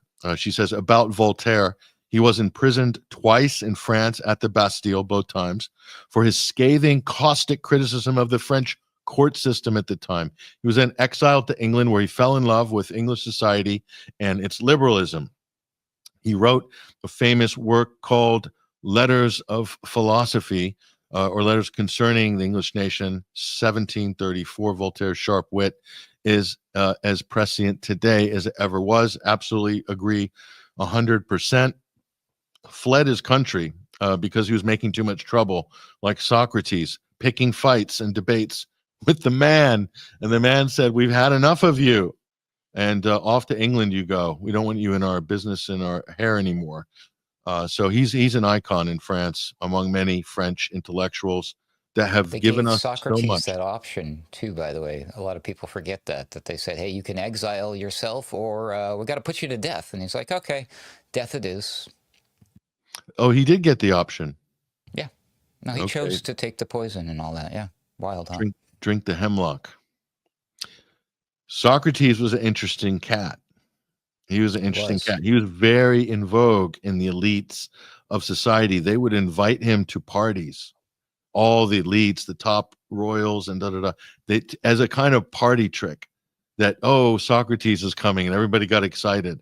And then people would try to pick fights with him and say, "So Socrates," and they would use Socrates to air political grievances among the rivals. They would use Socrates to kind of spark the debate. And when they wanted to, so he was a kind of central figure used by elites as a sounding board, but also as a real kind of figure of controversy. And in the end, he pissed everybody off. In the end, he had pissed everybody off because he basically held a mirror up to the whole of society, right, left, top, bottom, everybody. And he had no friends by the end because he was telling too much truth. And they couldn't burn him at the stake, although that was an option at a time. And then, as Ruckus said, he was just given the option to self-deport. Do you remember what his charges were? If I'm not mistaken, I'm just going off of memory because I studied him many years back in the day. I'm pretty sure it was for corrupting the minds of the youth. And I might be dead on about that, but I think that's why they chose to either exile him or put him to death because he was corrupting the minds of the youth. And here we are with social media and all this crap. That's it. Well, no, not much has changed in 2,500 years, unfortunately. Just the speed at which you can corrupt youth. Yes, very true. Very true. So there's a few more comments we'll bring on here. Right. Jackson Hinkle. People are talking about Hinkle. He's an interesting character. We won't get into Jackson today, but let me see.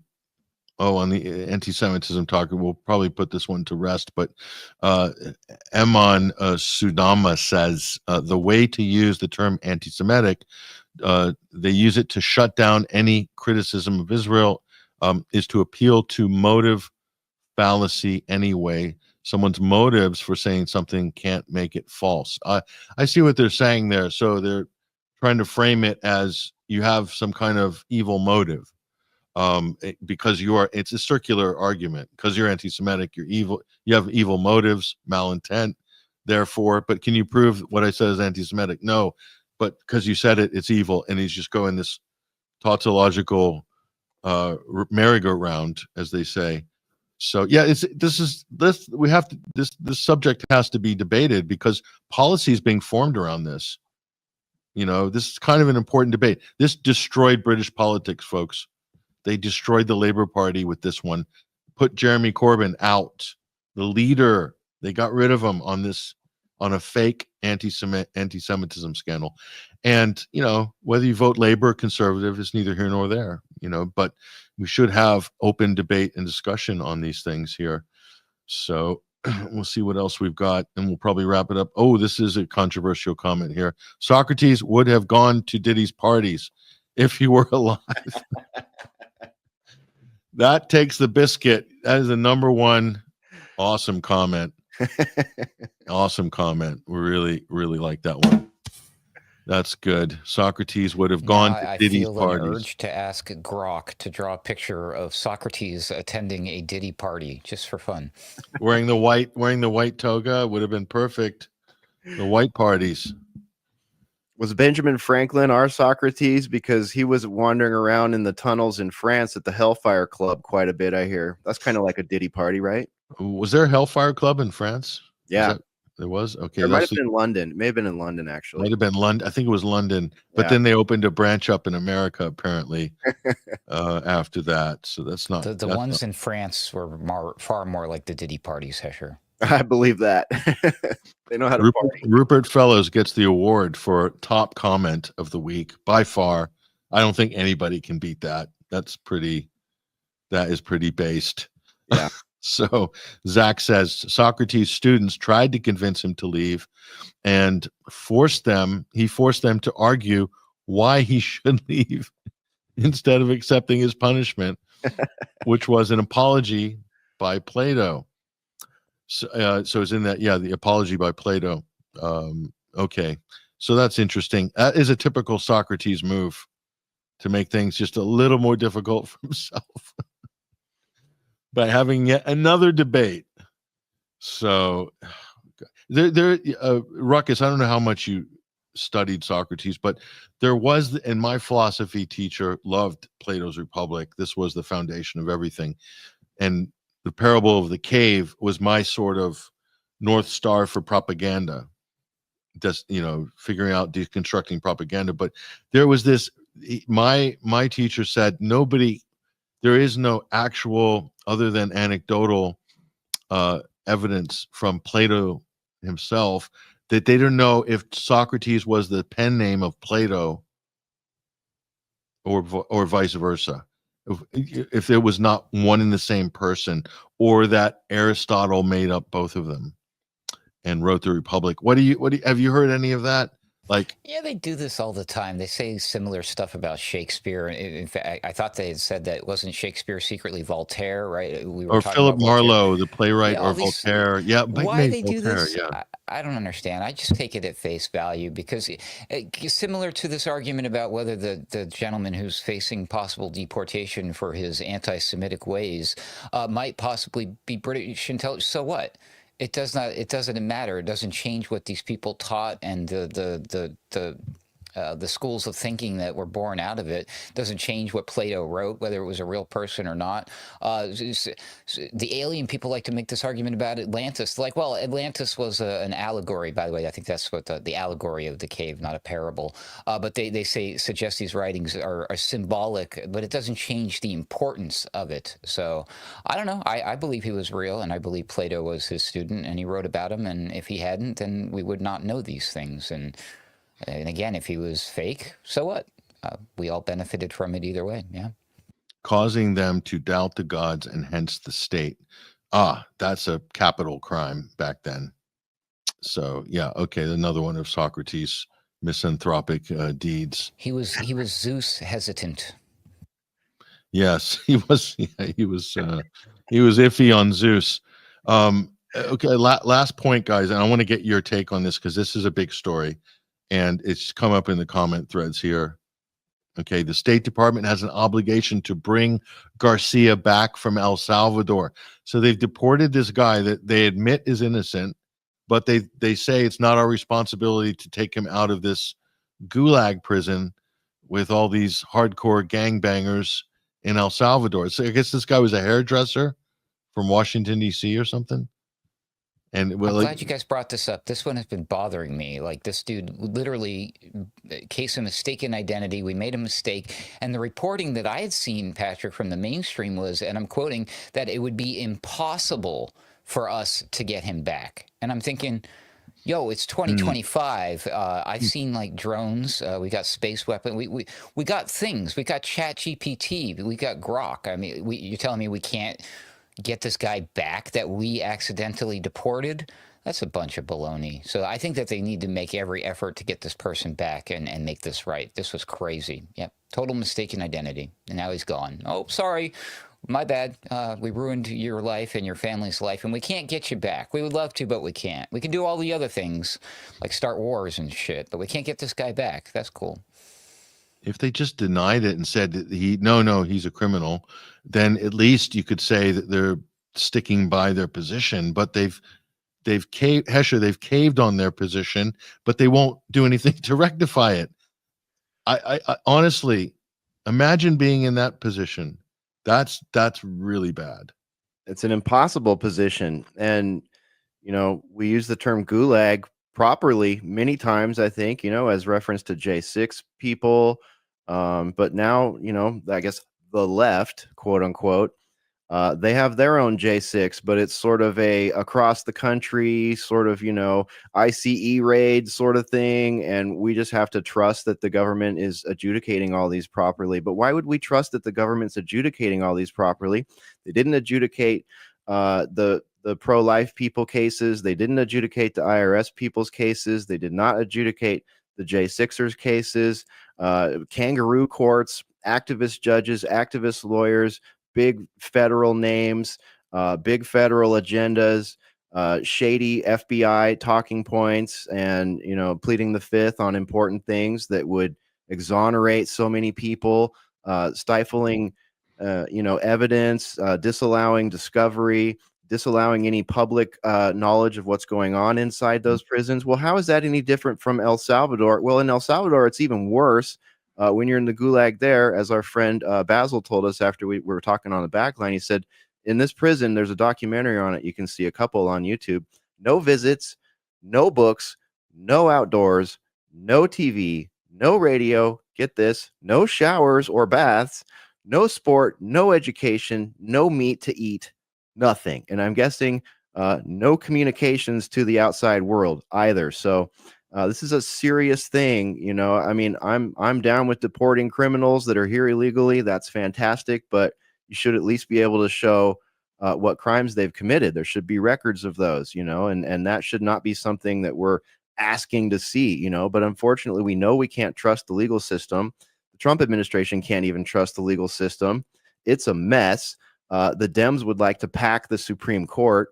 And, they may just do that if they get into power again. So it's really going to be interesting to see how much of this like activist lawyer, DA, Secretary of State, activism will be allowed, because our judicial branch is pretty much acting outside the Constitution when the political class demands it. And good comment here, guys. Look at this. I mean, shows you the IQ we have on our audience at HCR. Yes. Is very high. The extraordinary addition of these men to El Salvador has a Bush Cheney feel to it. Yeah, it does actually. And so, and not to be outdone, here's the issue, guys. I'd rather a guilty person go free than an innocent person be in prison. That is a basic principle that we've all been raised with, right? And this no longer applies in Trump world and the new USA. And we got to get back to some of the original principles that most Americans recognized and held dear, and would all get behind, whatever party they belong to. That's the America that I sort of remember growing up, but I just don't see it anymore. And when somebody in the comment threads is saying something that is a real devastating slap to our government right now, and it's just so glaringly obvious, and my parents and grandparents didn't need to be told this. They knew it, and they probably taught that in school time and time again. It's part of their education, civics curriculum, basic jurisprudence, constitutional law. That's why we have these systems. They're not there for, just for jollies. And look how many guilty people are running around free after, all their restorative justice and rollbacks and race-based policies and stuff that's just laws that are just not being looked at if a person is from a certain class, a certain color, a certain location.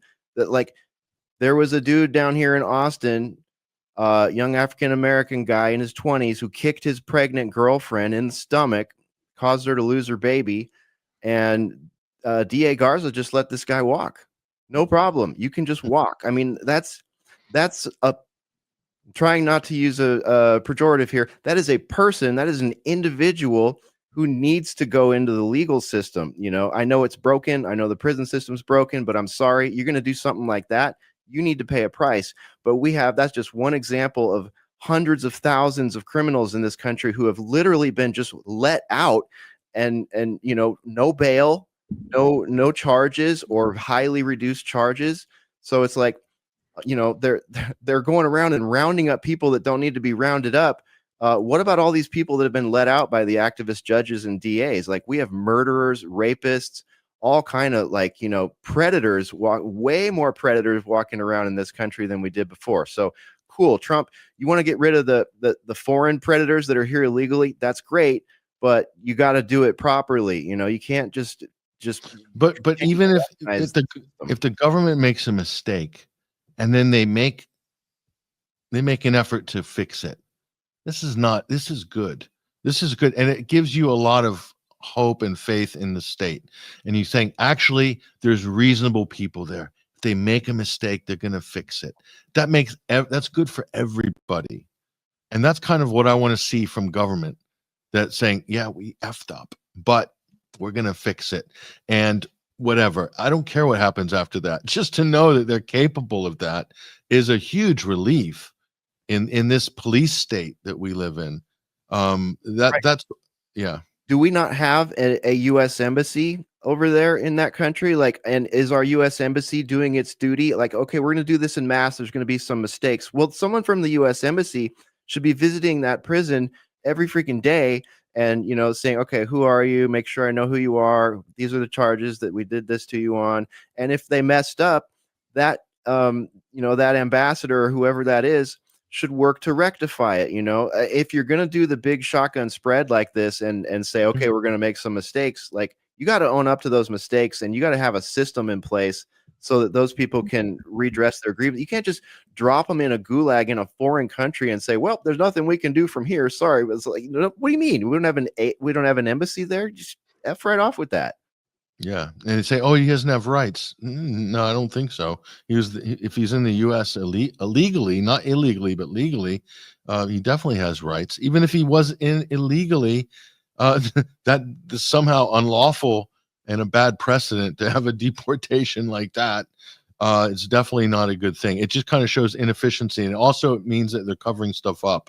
And I don't want governments getting in the habit of covering little things up, because let's say there's a false flag plot from, let me think, a foreign government on U.S. soil, and the CIA or the FBI have all the information on it, but it's kind of being covered up because it's like, oh, we made a mistake. Oh, we didn't catch that one. Oh, that one got away. Oh, those guys actually didn't do it. We know who did it. And so we lost so much faith in the state through 9/11 and all of these farragos over the years. And just stuff like this is just indicative of the worst aspects of government. And it doesn't inspire me with a lot of confidence, to be quite frank. Remember when they came out and apologized that the shots were actually not safe and effective? Oh, wait, we're still waiting for that. Right. So here we go. Oh, this is a good point. It's going to absolutely destroy tourism to the U.S. This is true, actually. Tourism is way down as a result of this kind of Marco Rubio power State Department positioning and stuff.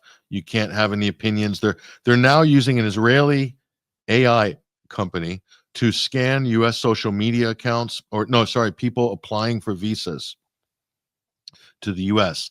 And they're looking for, quote, anti-Semitic posts on social media. And they will deny, listen, we all know we have friends who we'd love to visit, who we'd love to host.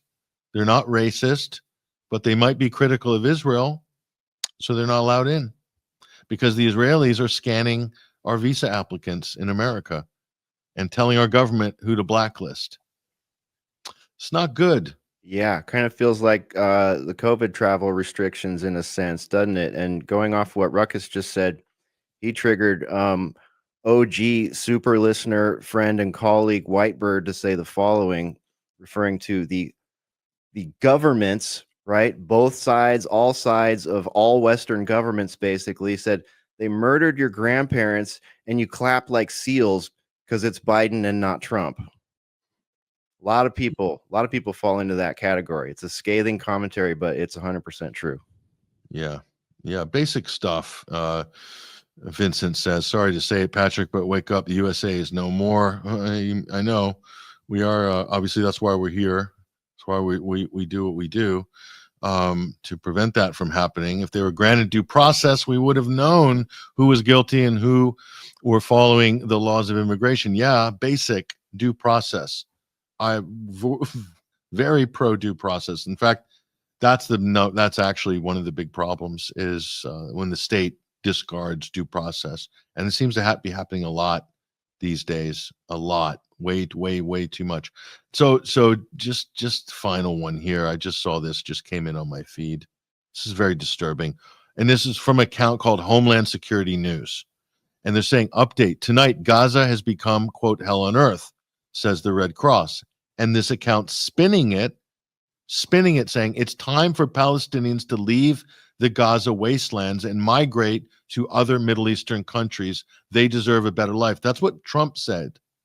So this is the account, influencer account called U.S. Homeland Security News. It's at defense_civil 25. That's not a government account. They're LARPing as a government account, but this is a MAGA account, or a pro-Israeli account, because they're pushing a literal copy and paste line, which Trump said in the Netanyahu meeting just this week. That they need to leave. It's a wasteland. They should migrate to. So they're basically, it's open calling for ethnic cleansing. So kill them, bomb them, shoot them, and then tell them to leave.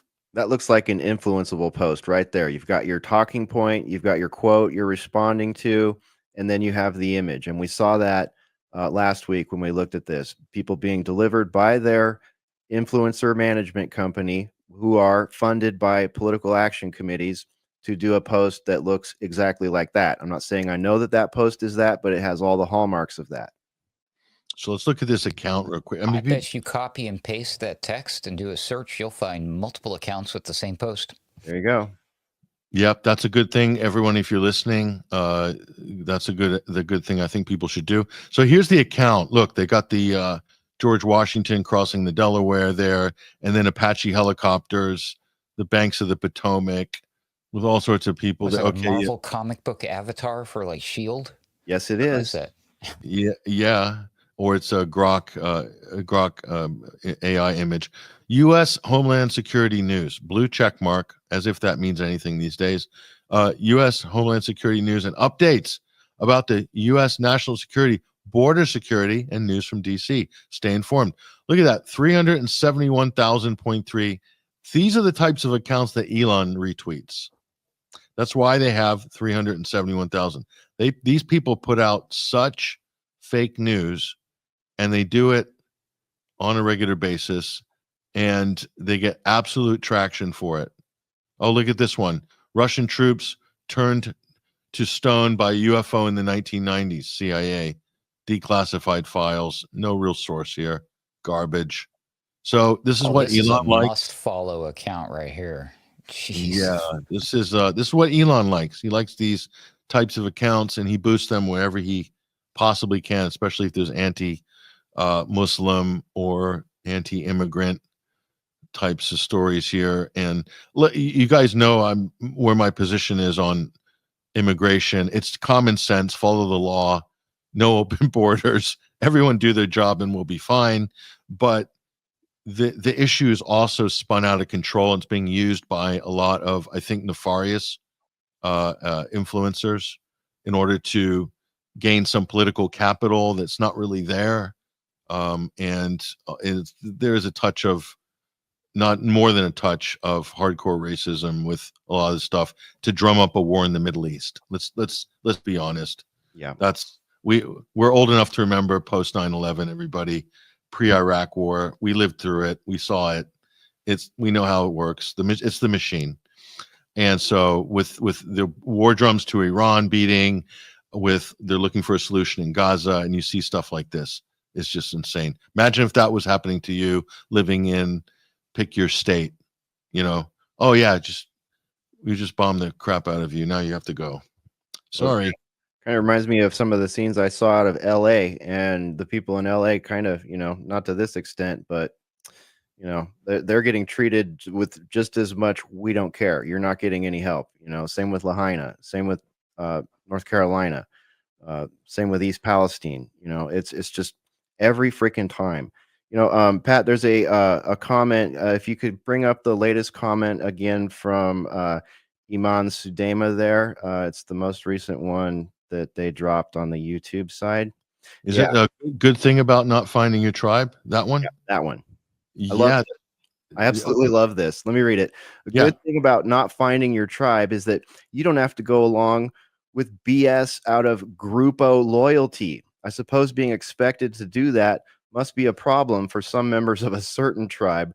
And, I love that in its specific sense, and I love it in its more general sense. That is a true comment from, a type of group that we've ended up calling the Social Rejects Club, which is us at the Boiler Room, because it's like we just find ourselves too left for our right friends, too right for our left friends, too conspiratorial for our non-conspiratorial friends, and not conspiratorial enough for our black pill friends. So it's like all these tribes I agree with in many points, probably not the tribe he's talking about, but there are people in that tribe too that I agree with in many sense. And they are blacklisted and called, self-hating Jews in many cases by those that want to form the fake reality around all this.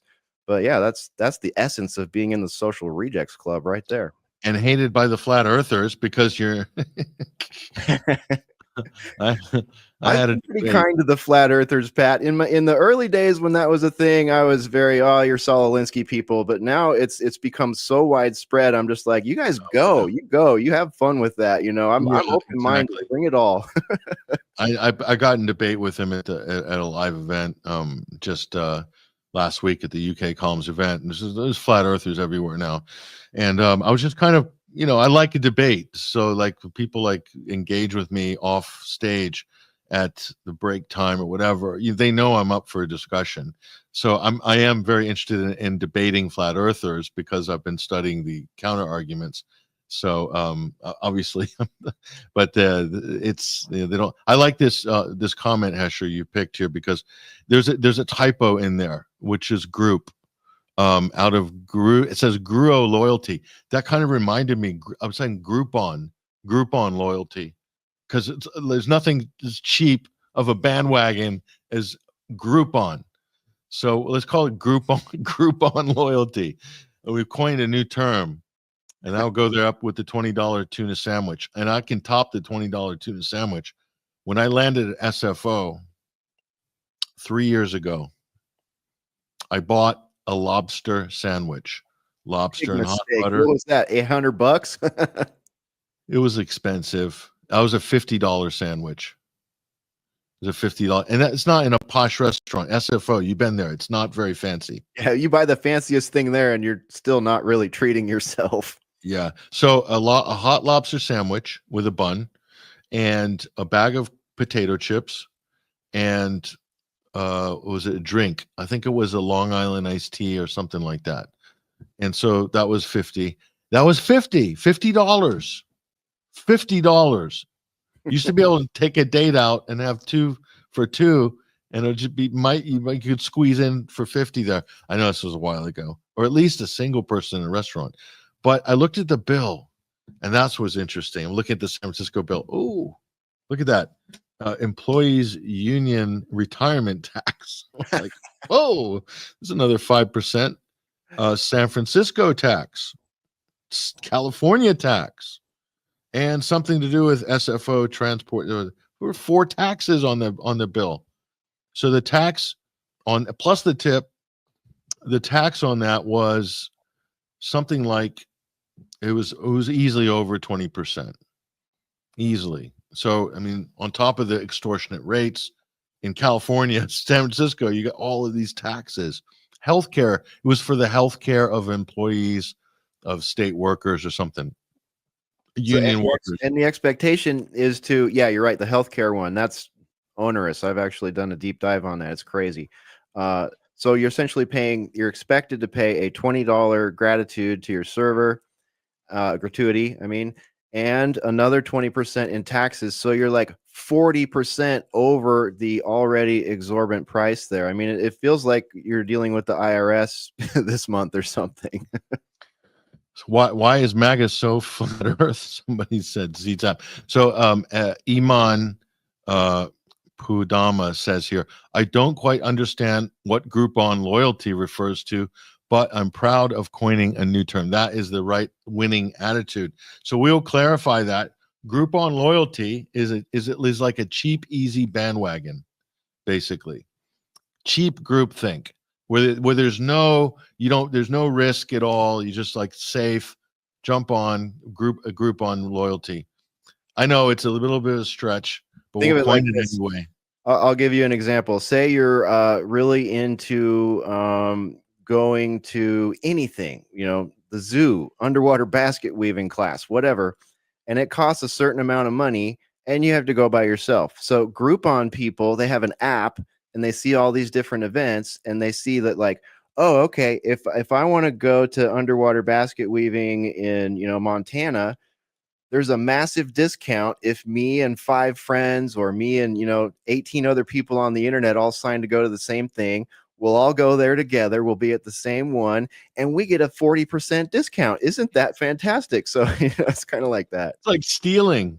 I know restaurants that used to, oh my God, here comes a Groupon. No, it's brilliant because none of those people most likely would go by themselves and they all think it's too expensive. It's kind of in that category of, meetups or events or whatever. But if they know, they achieve this many attendees, they're all going to get the big discount and, they can go have a social thing with it. It really is sort of like a tribal app for like various, on the ground interests.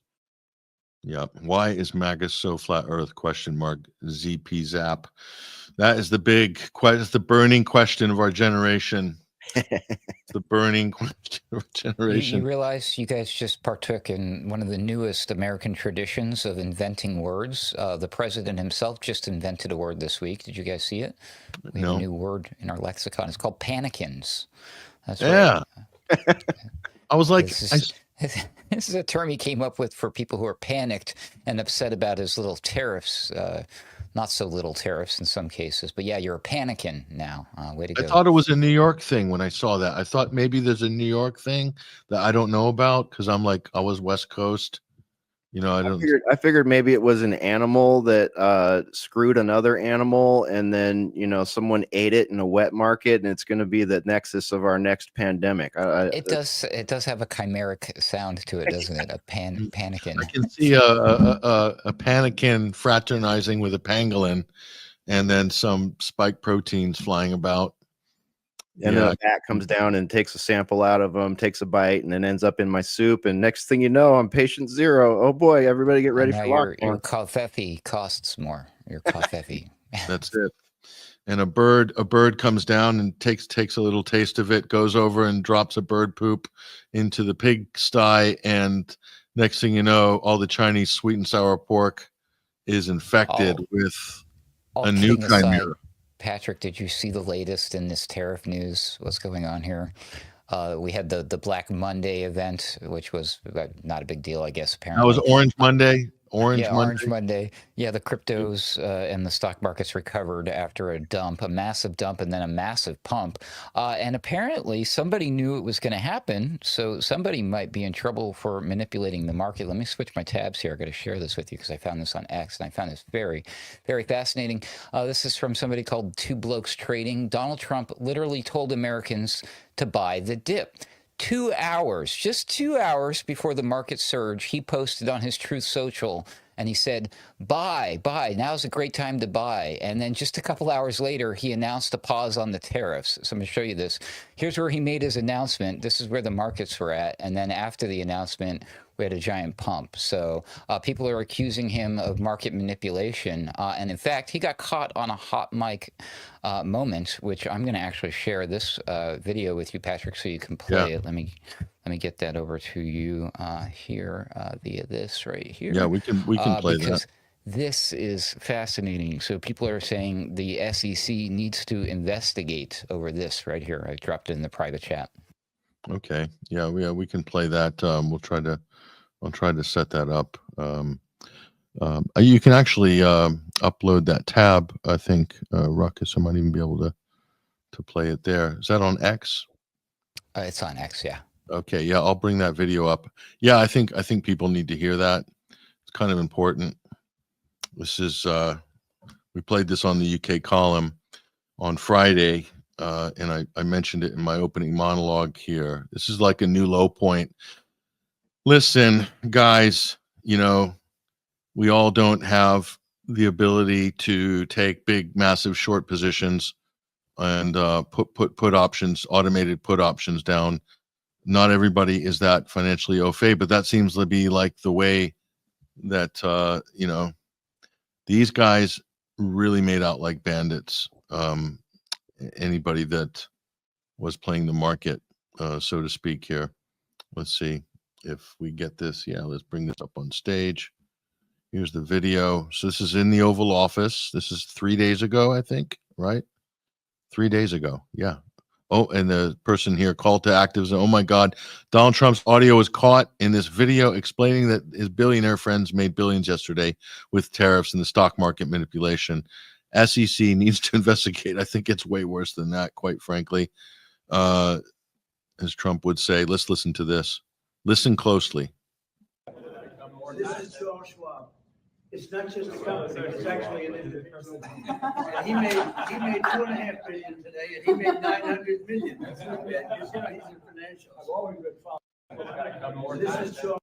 Yeah, that's that must make you guys feel good. Making America great again. Yeah. Woo-hoo.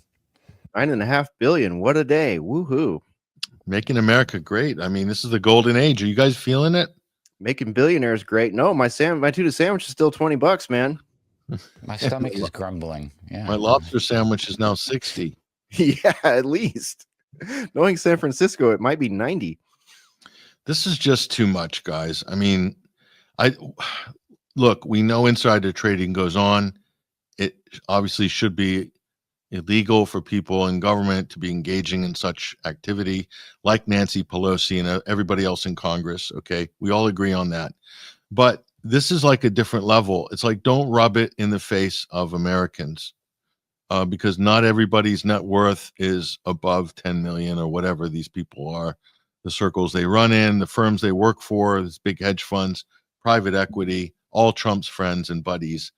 Not everybody falls in. Some people are working for a living, and this type of thing, it's going to piss off a lot of people.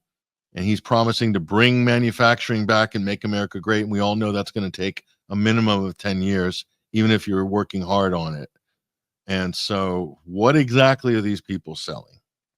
Yeah. That's the question. What are they selling? You know the acronym OBE? OBE, out of body experience. That's a great one. I wish that's what I was about to talk about. It means overcome by events. And I think that a lot of the things that we're seeing right now that many establishment folks and mainstream folks think are positive, net positives, or a switch in trajectory that would put us back somewhere, like where we were in the past at some point, are a lot of those efforts are going to become OBE. They're going to become overcome by events. They will no longer be pertinent in the longer run, maybe even in the shorter run, depending on how the financial market pans out. Like if we really are on a light speed track to a crash of the dollar and the inbound arrival of CBDC and stablecoin and all that stuff, just think of how much stuff that's going on right now that is completely will be considered overcome by events if something like that happens. And that's just one example of, you know, many. We could talk about nuclear war. We could talk about cyber attacks. We could talk about AI changing the paradigm in a way that, you know, is very difficult for people to imagine, but could change it overnight. So it's like a lot of these efforts that look so golden to, you know, those that just follow the, you know, the mainstream MAGA accounts, like it may not matter, folks. It may end up not mattering in the long run. It may end up not mattering who killed JFK, RFK, and MLK Jr. It may end up not mattering what you think about political Zionism taking root so many years ago and evolving to where it is right now. A lot of these things, I'm afraid, are going to be overcome by events. Good concept. Overcome by events. Important one. So that's what we're doing, ladies and gentlemen. We are working out some of these important issues for you, for our audience as well. And I want to give a shout out to our colleagues here and what they're doing. We'll go around the horn before we break up for this amazing session of the Sunday Wire. Hesher, shout out broadcast this week. We've got the Pulse. We've got ACR and Boiler Room. What's happening? We got a lot going on this week. This is going to be a really busy week. We're going to try to squeeze in a Boiler Room at some point. It will not be on Thursday this week. I have other things to attend to on Thursday. So perhaps Wednesday, perhaps Friday, definitely not Tuesday or Thursday. So Boiler Room, sort of a to be announced time for this week if all goes to plan. And I'll be doing I might be doing all 5 days of the week on the Pulse. I may have to. Actually, Thursday I won't be on the Pulse, but click on the Pulse Radio 2 at 3 p.m. Eastern to hear me for 2 hours over there, audio only. Having a great time doing that, and we need support over there at the Pulse. So if you've been considering becoming a member, please subscribe. Spoke with Mike Ryan the other day and got an update on the plans over there, and he's got a really good business plan going, and we're going to be making a lot of changes and improvements moving forward. We're doing that in the background all the time anyways. So, you know, please support the radio and video, television style, streaming style news reports that you watch if you can. We appreciate that. Same goes for 21 Wire. Same goes for Alternate Current Radio.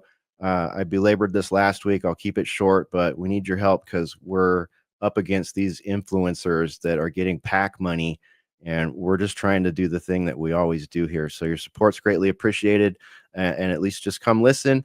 The Pulse.today is the website, and yeah, I think that's about it. We've got a lot of upgrades we're working on here at ACR too, so we're backfilling a lot of stuff and making improvements and all that stuff. It's slow going because it's just me and Ruckus working it at this point, but we're making pretty good progress there. So shouts out to all our Alternate Current Radio viewers and listeners. We're working on fixing our live audio widget that we've always had a Spreaker issue. So we haven't had that for a few weeks. We apologize for that. We are working on getting it fixed, and your support helps that.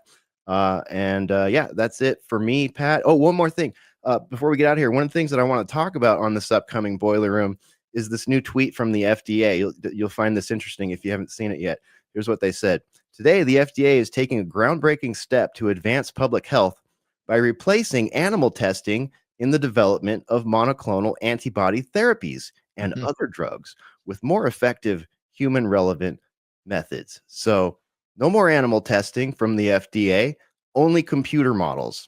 They're doing computer models.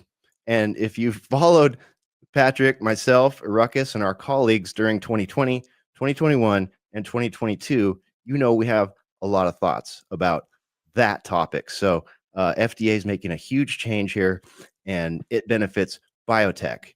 And it showed immediately after they posted that, because the labs that provide all the animals, their stocks went drastically down, and biotech and AI stocks went up.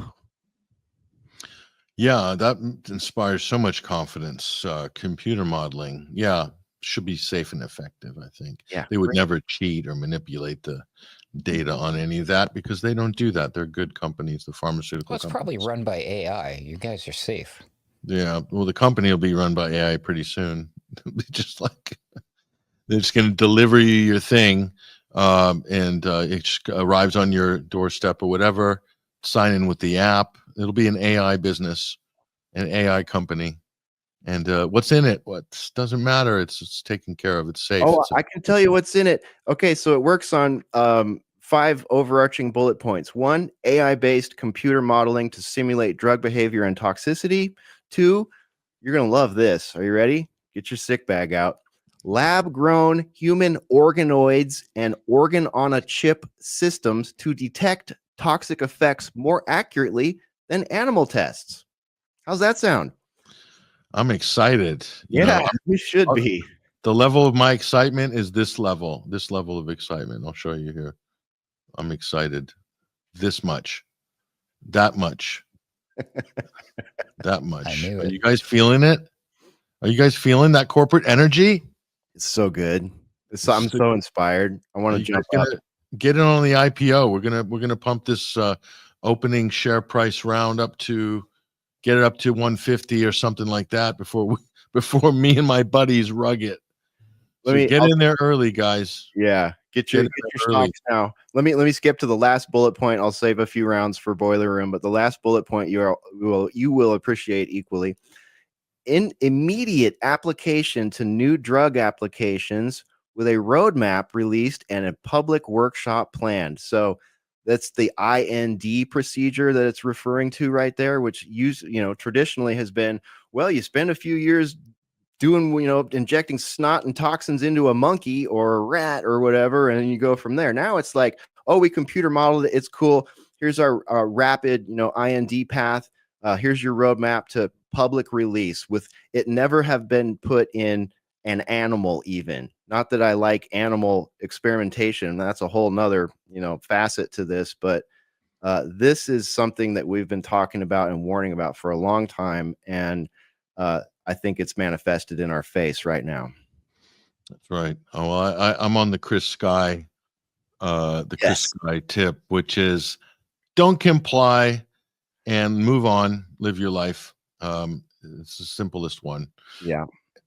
If we all do that, it's over basically. Yep. That was my final round, Pat. Thanks for having me. This has been a really fun conversation. Thanks everybody in the chats. Really enjoyed the interactions there, and looking forward to our next go round. Ruckus, final thoughts. What's happening this week with you? Well, I'm going to try to bust out some content of my own for the Daily Ruckus this week. Whether I do or I don't, it doesn't matter, because you'll still see me on the Boiler Room. You'll still see me tomorrow, Monday, on Weaponized News with Sam Cheney.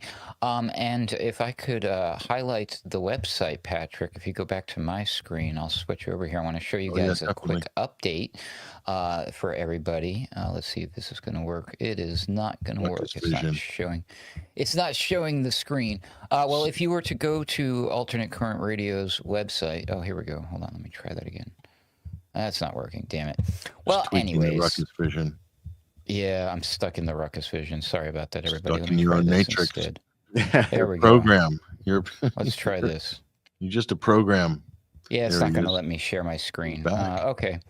Sorry about that. But if you go to the website, go to the website, alternatecurrentradio.com, you will see in the slider on the homepage a new edition called Midweek Wire. So I know some folks are having issues locating that on all the various places, at 21 Wire, at Rumble, on X. I had trouble finding them, but we are now compiling them, putting them in one simple place for you also to find as an alternative at alternatecurrentradio.com, as well as my my appearances on the Weaponized News. So I now have, if you go to my page, I've got it up now. Here you go. Yeah, I love this graphic of the stack of pillar of radios. But if you go to my page, scroll down, you'll see there's new additions for Ruckus on Weaponized News. So now you guys can find all of the extra stuff that all of us at Alternate Current Radio are doing. We're going to make a page and a spot for Hesher's show that he does at the Pulse, the Bryan McClain show. So it's all going to be a one-stop shop experience. And yes, I should hopefully have a new episode of the Daily Ruckus out this week. If not, then at least 2 or 3 of them next week. because that's the goal. I want to start pumping them out on a daily basis within a 2-week period. So we'll see. Got to ramp it up because it's a lot of work, guys. Yeah, well, make sure you bring us next week or when we see you next a graphic for weaponized news. So we can put that up on screen. Sure. We got a good advert. So let's push out our marketing a little bit on some of those excellent independent media programs, which we're all contributing to create the tsunami that needs to happen. That needs to be a sustained tsunami that never ends, to remind the establishment that we are here, that we're paying attention, that we're noticing, that we're seeing things, and we are disseminating that to our audiences, and people are getting smarter and more active as a result. So that's why we're doing what we do. Thank you, Ruckus and Hesher. Appreciate you guys. All the best, ladies and gentlemen. That is all we have time for the Sunday Wire. We went a little bit over time, but not a bad thing, because a lot of important things to cover, and also it's great to give our audience a chance to weigh in through our comment feature, which we're able to aggregate. We've had over 4,000 people on the live stream, which we're very happy with those numbers. So appreciate all you guys and sharing the show as well. Also, we're doing much better on Rumble than we were before. So we appreciate our Rumble audience. I see the comments coming from Rumble as well as YouTube. So it's coming from different places. And we have quite a good audience on X. And we really appreciate you guys tuning in on X. And I believe we were up there in one of the top live streams. And then George Galloway came and sort of pushed us down to number 2 during the last hour. But that's okay. George is doing great work. That's all we've got time for, folks, and appreciate you. And if you appreciate us and you find it within your heart to support us, go to 21stcenturywire.com or look at my X profile. You'll see donate support link. That'll take you to our website, and it'll take you to this page. If you like what we do, if you like the Sunday Wire, weekly omnibus news program, you like the midweek wire, and you like what we've got, daily content, new reports every day at 21stcenturywire.com, please donate or subscribe and become a member at 21wire.tv. It's the only way we'll be able to grow. It's the only way we'll be able to keep doing what we do. And again, we really appreciate everything that you guys have done already this winter, is help us to launch a new program, make the improvements necessary for our website, to run multiple video platforms, to live stream to 6 or 7 different platforms. We can only do that with your support. So thank you very much, everybody, for everything that you have done there. That's all we've got time for. Big shout out to all of our friends, all of our colleagues. And we will wrap up this program with a little bit of music from our friend once again. Well, not Joseph Arthur, actually. We'll go for our friends from Finland, Red Rumble. And take care, you guys. Have a great week. See you on Wednesday. For in the final analysis, we all inhabit this small planet, and we are all mortal.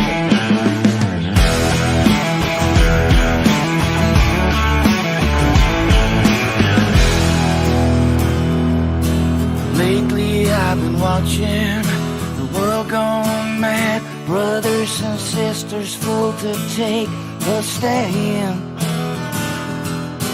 hate their fellow man, another man.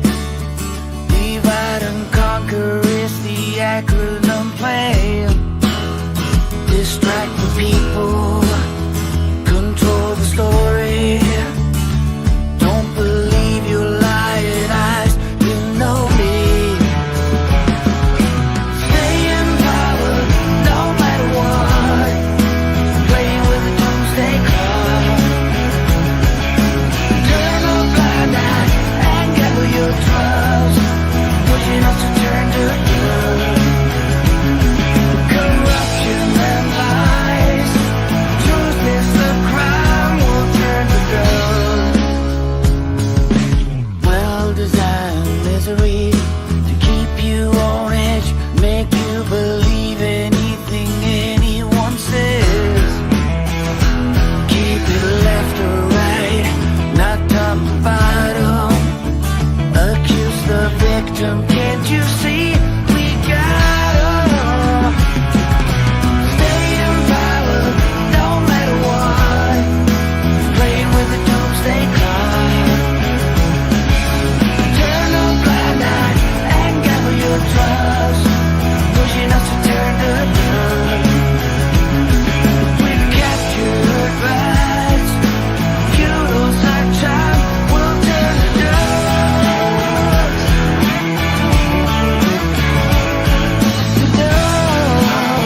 no accountability, perpetual impunity, always have an enemy. To hell with all humanity. In power, no matter what, playing with the doomsday clock. Turn a blind eye and gather your trust. Taking us to turn to dust. Stay in power, cash in the stars. Playing with the doomsday clock. Turn a blind eye and join the cause. Pushing us to turn to dust.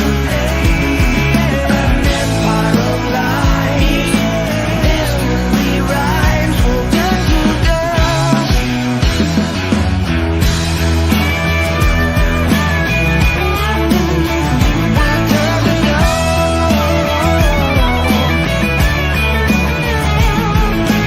Digital inmates, scored on every move. Nowhere to hide, nothing to hold on to. Turn to dust, as we turn to dust, as we turn to dust.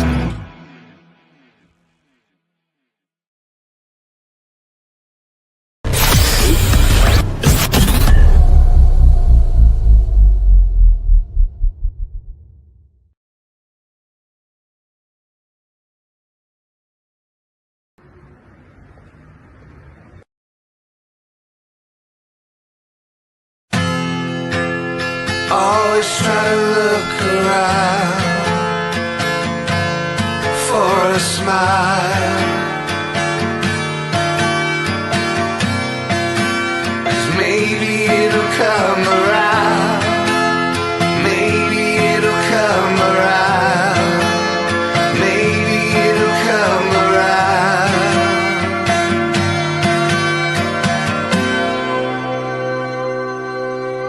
We can see over, we can see past, we can see forever, but can we make it last? We can go under, but we can be brave, holding our hearts up, trying to find someone to save. Rise when you hear the cries, and then you make the scene. Run through the hemispheres and learn to live your dream. Rise when you hear the cries, and then you make the scene. Run through the hemispheres and learn to live your dream. We can bear witness, we can be strong, past this isolation, and nowhere left to belong. We can rejoice the fears that we had, as we're much more open to the ways we've been had, we've been had. Rise when you hear the cries, and then you make the scene. Run through the hemispheres and learn to live your dream.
Hey.